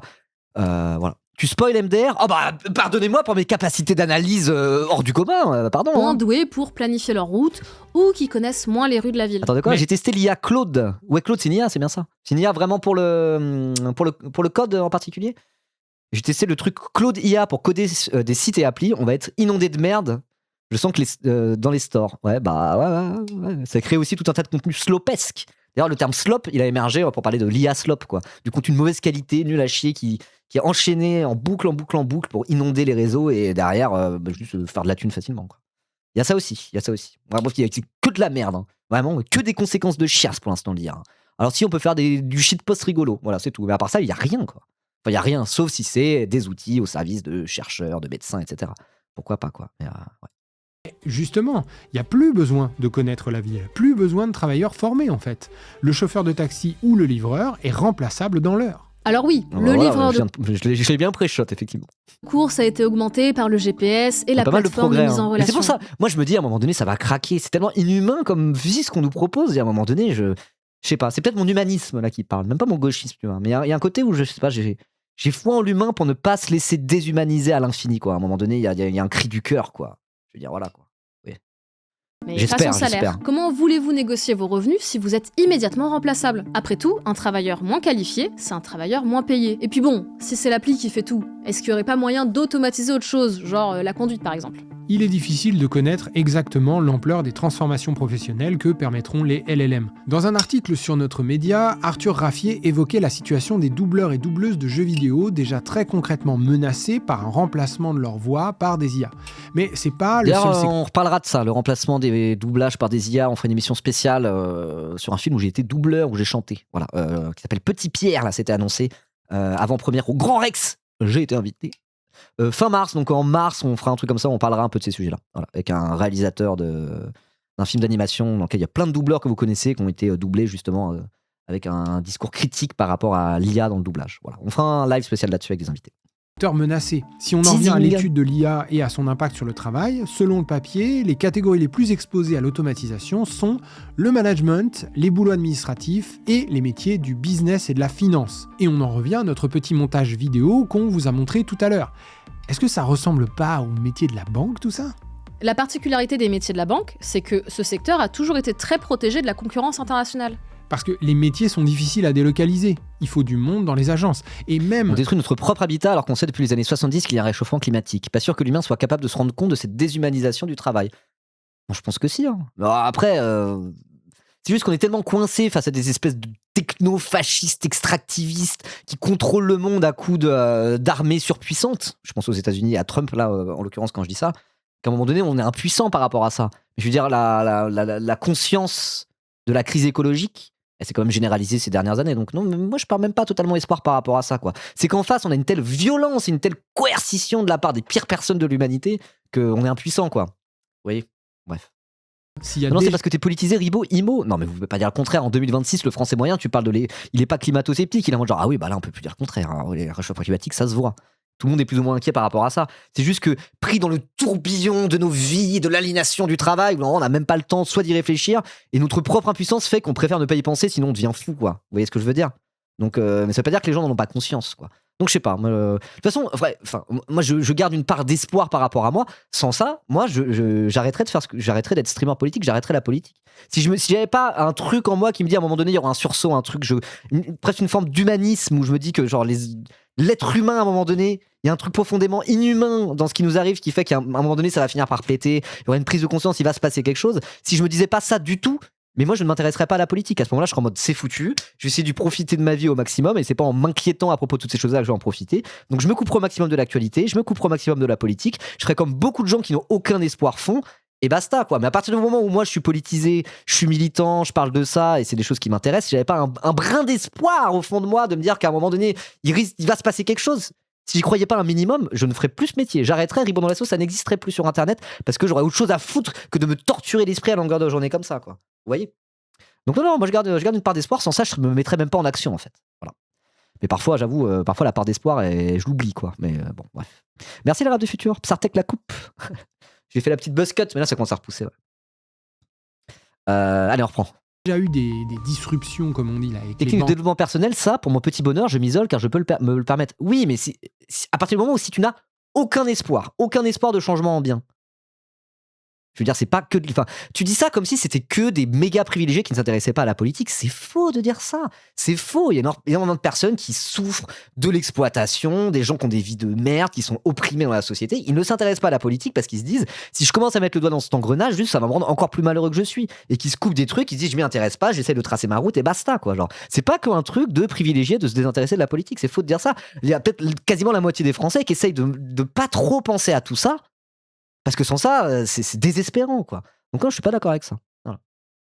Mais moi, en tout cas, si je n'avais aucun espoir pour la suite, du tout, je vois pas ce que je foutrais à parler de politique toute la journée, quoi. Ou alors vraiment, c'est que je suis un boutiquier qui a même pas espoir de pouvoir changer le monde d'une manière ou d'une autre, quoi. Voilà. Pour leur conseiller mise plus sur des call centers, il faut quand même que les gens au bout du fil parlent français. Parce qu'être très politisé, c'est aussi parfois un privilège de personne qui a le temps de penser à ces choses-là et qui est pas tout le temps la tête dans le guidon, quoi. Voilà. Bref, avec ses 370 000 employés en 2025 selon la FBF, le secteur bancaire propose des salaires plutôt élevés qui contribuent assez sensiblement à l'emploi de cadres en dehors des grandes villes. Mais une étude de 2022 a démontré qu'il est possible de trouver des algorithmes d'apprentissage automatique capables de reproduire le comportement des directeurs de banque. Les données utilisées par ces algorithmes... Attends, je retire tout ce que j'ai dit. Si l'IA permet de détruire le secteur bancaire, je suis pro-IA. Voilà. Des informations financières standards et des informations subjectives dont disposent les directeurs de banque dans le cadre du processus habituel d'examen des demandes de prêt. Bah, ça ressemble quand même pas mal au GPS plus Uber des taxis, ça non ?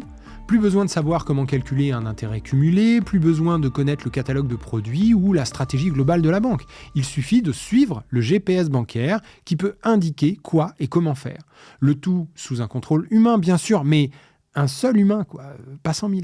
Et la même question peut se poser dans de nombreux autres secteurs économiques, bien sûr. Des métiers artistiques, de rédaction, de vente, de marketing, de communication, de programmation, etc. Bref, le taylorisme, c'était surtout dans les usines, les centres d'appel et les plateformes type Uber.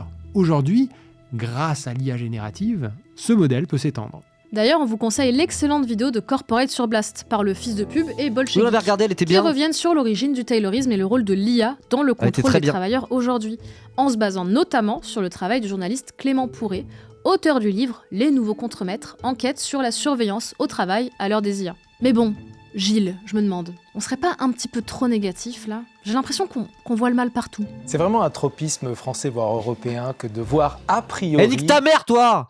Entrepreneur et prospectiviste, tu sers à rien dans la société. T'es là, évidemment que t'as foi en l'avenir, tu te fais de la thune avec tes boîtes de merde. Nique ta mère, toi, qu'est-ce que tu nous racontes? Oh là là, les gens, vraiment, c'est vraiment l'esprit français d'être négatif. La planète va brûler, on va tous crever, ça va être la 3e guerre mondiale, t'as vu Trump? On était en train de se tromper quand on était inquiets, espèce d'immense bouffon. Allez, ta gueule, TEDx Paris, il faut brûler tout ça. Pardon.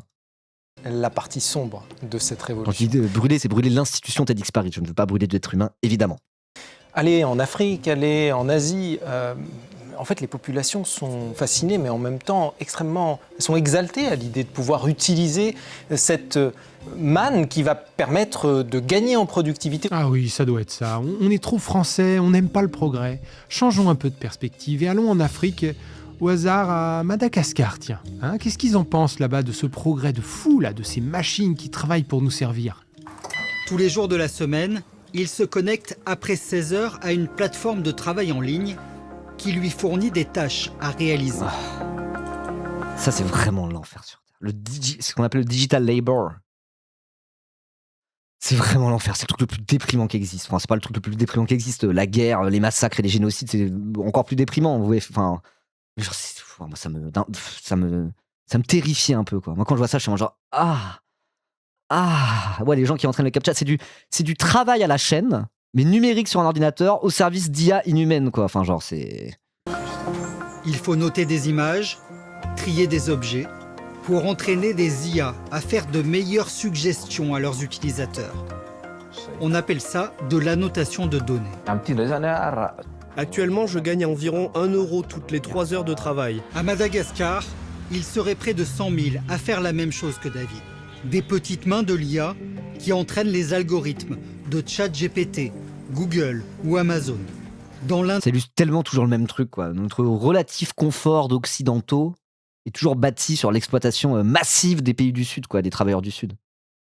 C'est toujours pareil, quoi. Quand tu vois ça, t'es en mode genre... Oh, ça va, c'est pas si mal le capitalisme, l'Europe quand même. Franchement, ça fonctionne bien. On peut pas trop se plaindre. On n'est pas les plus à plaindre dans le monde. Nous, on n'est pas les plus à plaindre parce que justement, t'as 100 000 malgaches qui font du digital labor pour qu'on puisse commander Uber Eats. Oui. Donc c'est pour ça, les demi-habiles qui sont en mode genre « Ah ouais, t'es communiste? Pourtant en France, on vit mieux qu'en URSS. » Bah bouffon, oui, tu vis en URSS. T'as 1 milliard d'esclaves qui bossent pour toi de manière invisible. Des pays les plus pauvres du monde, où les 3/4 des 31 millions d'habitants vivent sous je dis le ça parce seuil. que je suis communiste. Vous savez que j'étais communiste? J'ai oublié de le dire aujourd'hui. Moi, je suis communiste, ok? Donc voilà, c'est pour ça que je dis ça. De pauvreté, l'industrie de l'intelligence artificielle a trouvé une main-d'œuvre disponible, qualifiée et surtout très bon marché. Beaucoup travaillent sans contrat, sans statut ni protection sociale et gagnent très peu. Et voilà, malgré l'image futuriste et autonome de l'IA, la réalité c'est que cette technologie a besoin d'un travail humain, répétitif et précaire pour s'entraîner et apprendre. En réalité, ce travail invisible n'est pas nouveau et n'est pas propre à l'IA. On en avait déjà entendu parler il y a 10 ans, parfois sous le terme des nettoyeurs du web. Ouais, les gens qui faisaient de la modération sur les réseaux sociaux, qui étaient des métiers hyper pénibles parce que ultra répétitifs. Et en plus, en mode genre, tu vois, les pires vidéos horribles d'internet qui ne sont pas censées être sur internet et que t'es en mode genre, ah non, ça, non. C'est un meurtre, ça, je bannis. Ah, non, quoi, de trucs pédocriminels, je bannis. Voilà, donc c'est des métiers horribles, quoi. C'est des métiers qui te brûlent le cerveau, c'est atroce. Désigner ces personnes chargées de supprimer des contenus violents ou pornographiques des plateformes comme Facebook, YouTube ou Twitter. Une main-d'œuvre pas chère, délocalisée, et qui n'a aucun soutien psychologique malgré le fait qu'il soit exposé à des contenus choquants. Le problème, alors que pourtant le sujet n'est pas... Ouais, t'es communiste, cite-moi 5 communistes. Lénine, Trotsky, Rosa Luxembourg. Ah non, j'avoue, j'en ai pas d'autres. Oui, c'est qu'il reste trop peu connu. Fabien Roussel et Robert Hue. Allez hop là. Non, je plaisante, tu veux 5 communistes? Regarde, on va les compter.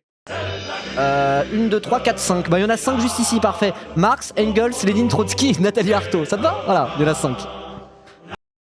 Puis, à mesure que nos technologies ont l'air si autonomes, presque magiques, le risque c'est que ce travail soit toujours plus invisibilisé. Pour son livre Les Nouveaux Contremaîtres, le journaliste Clément Pourret donc a pu aller à Madagascar pour enquêter sur les conditions de travail de ces petites mains de l'IA. Et on y constate toujours que les conditions de travail sont terribles, même lorsque les emplois sont déclarés. Regardez ce que raconte Nati, une malgache qui travaille à temps plein dans la notation de données pour entraîner les IA. Le management nous rappelle qu'on est tous remplaçables. On va tous au travail. Tu peux virer Staline de cette liste, mais il n'y avait pas Staline. Il n'y avait pas Staline dans ma liste. Avec du Doliprane pour lutter contre les migraines. Elle n'a pas le choix, dans un pays qui s'enlise dans la crise de l'emploi, où 75% des personnes vivent en dessous du seuil de pauvreté, avoir un emploi déclaré est déjà une chance. Mais attends, mais ça se plaint. Vendre du Doliprane, ça crée un marché du médicament juteux. Si les travailleurs du digital labor à Madagascar sont absolument dépendants de prendre du Doliprane pour pas que leur tête explose, eh ben ça crée des profits pour le marché du Doliprane. Donc c'est bien, d'un point de vue capitalistique, voyons. Ça fait tourner la machine, de quoi ils se plaignent. Du seuil de pauvreté, avoir un emploi déclaré est déjà une chance. Parce qu'on parle souvent des risques potentiels des IA dans le futur. Quels métiers seront impactés ou non, dans quelle mesure. Mais aujourd'hui, c'est du PIB en plus, c'est très bien. Déjà avoir des conséquences néfastes très directes. Du travail précaire dans des pays pauvres, comme on vient de le dire, mais bien sûr aussi le vol de propriété intellectuelle pour entraîner les IA, l'exploitation de nos données personnelles et même la prolifération de contenus poubelles sur Internet. Oui, ça aussi, on commence à avoir des effets concrets. Parce que les LLM sont très doués pour interagir de manière crédiblement humaine. Si à la base on pouvait penser que ça alimenterait les réseaux sociaux en facilitant la création de contenu, des études commencent à montrer que, en fait, ça dégrade l'expérience utilisateur. Oui. Je suis persuadé que l'IA a le potentiel pour tuer Internet. Et vraiment tuer Internet, tuer la culture Internet. Il y a quand même un truc hyper important dans la culture Internet, c'est les petites vidéos rigolotes. Ou les montages, les mèmes, les trucs marrants comme ça, quoi. Vous voyez, c'est le cœur de ce que c'est que la culture Internet. De tout temps, sur Internet, l'homme s'est partagé des petites vidéos rigolotes.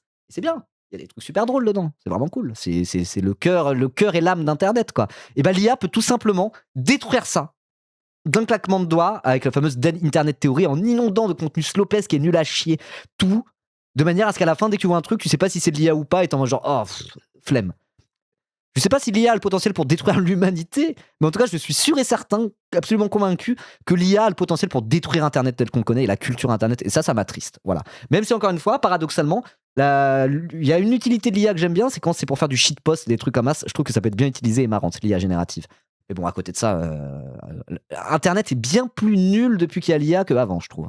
Reddit, par exemple, une plateforme... C'est pas être réactionnaire que de dire ça, je pense. Avec tout plein de forums où chacun peut échanger ses histoires, ses photos et ses expériences, et bah la plateforme est polluée par du contenu IA, trop nombreux pour être modéré, qui dégrade l'authenticité recherchée sur le site. Oui. Alors bien sûr, la dégradation de l'expérience utilisateur à cause des IA, c'est vrai que bon, c'est chiant, mais c'est peut-être pas l'enjeu principal. Oui, parce qu'évidemment se pose la question démocratique. Sur sa chaîne, SplinLND, membre du collectif StupMedia et monteur de la vidéo que vous regardez actuellement, abonnez-vous, évoquait les premières études qui semblaient montrer comment des discussions avec des IA modelées par les chercheurs pouvaient être un outil efficace pour faire changer d'avis des personnes jusque-là convaincues par des thèses complotistes. Notamment parce que l'outil peut être programmé pour paraître objectif, compréhensif, non biaisé, et donc plus crédible et facile à écouter qu'un humain. Alors ça, c'est plutôt positif, mais c'est à double tranchant.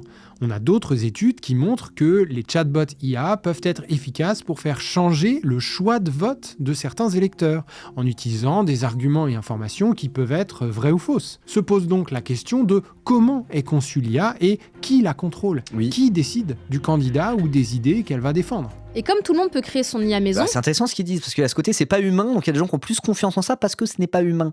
Une espèce d'intelligence non humaine, qui serait considérée par certains comme supérieure à l'intelligence humaine, il y a un côté quasiment presque divin là-dedans, quoi. Est-ce qu'à un moment donné, il n'y a pas un géant de la tech qui va créer une IA et il la fera passer pour Dieu, quoi? Vous voyez ce que je veux dire?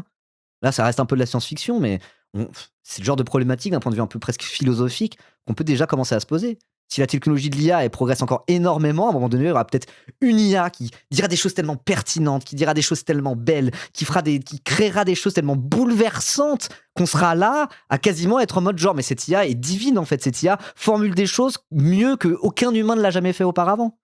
Il y a peut-être un côté un peu comme ça à un moment donné qui va émerger. C'est pas impossible, c'est un peu de la science-fiction, mais il y a un côté un petit peu comme ça, quoi.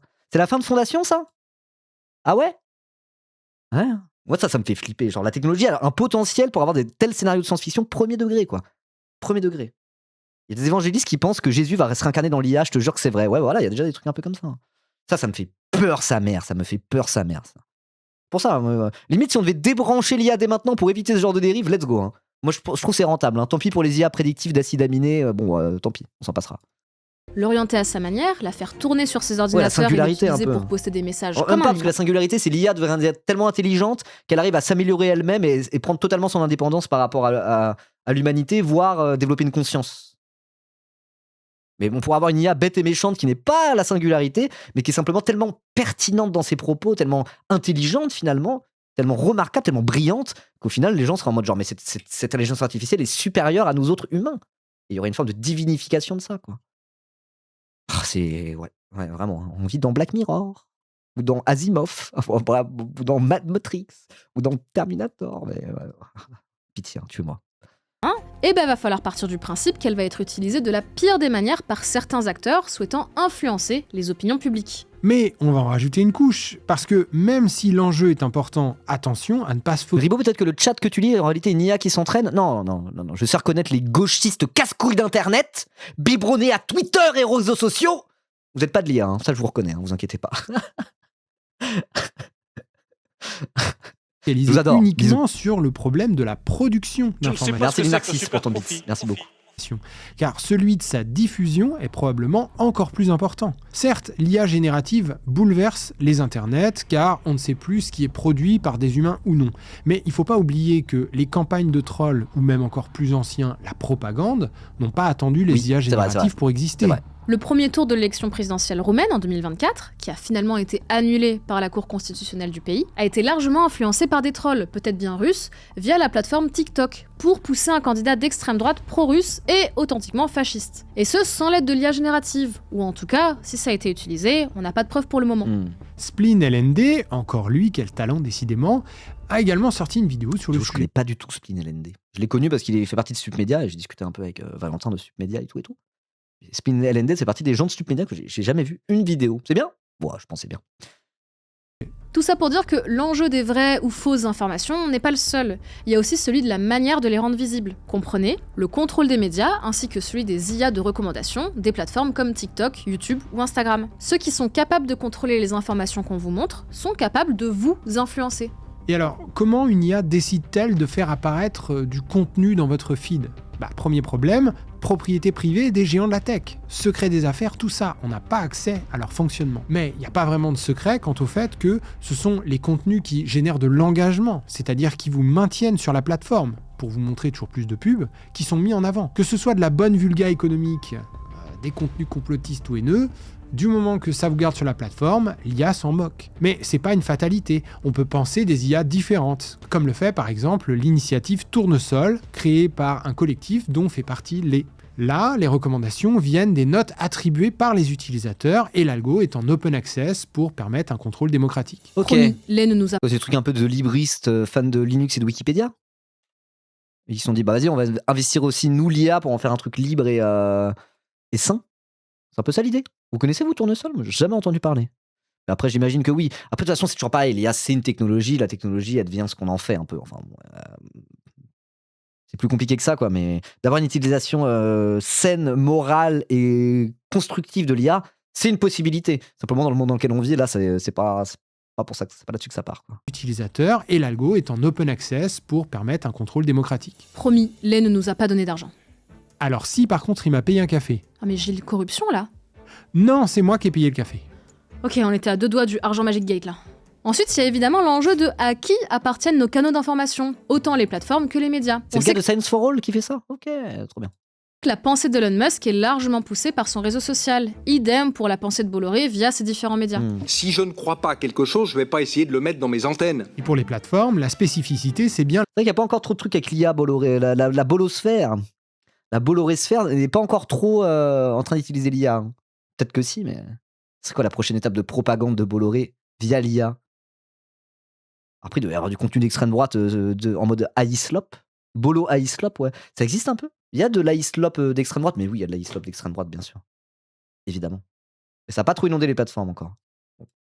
La vulnérabilité aux ingérences extérieures via l'inondation de contenu pour manipuler les algorithmes. On l'a vu avec l'exemple des élections roumaines. En fait, la gouvernance des plateformes et des médias, c'est la même problématique. Nos démocraties ne fonctionnent pas sans la diffusion auprès de la population d'une information de qualité. On a donc plusieurs niveaux d'enjeux. Comment distinguer entre une information qualitative ou non?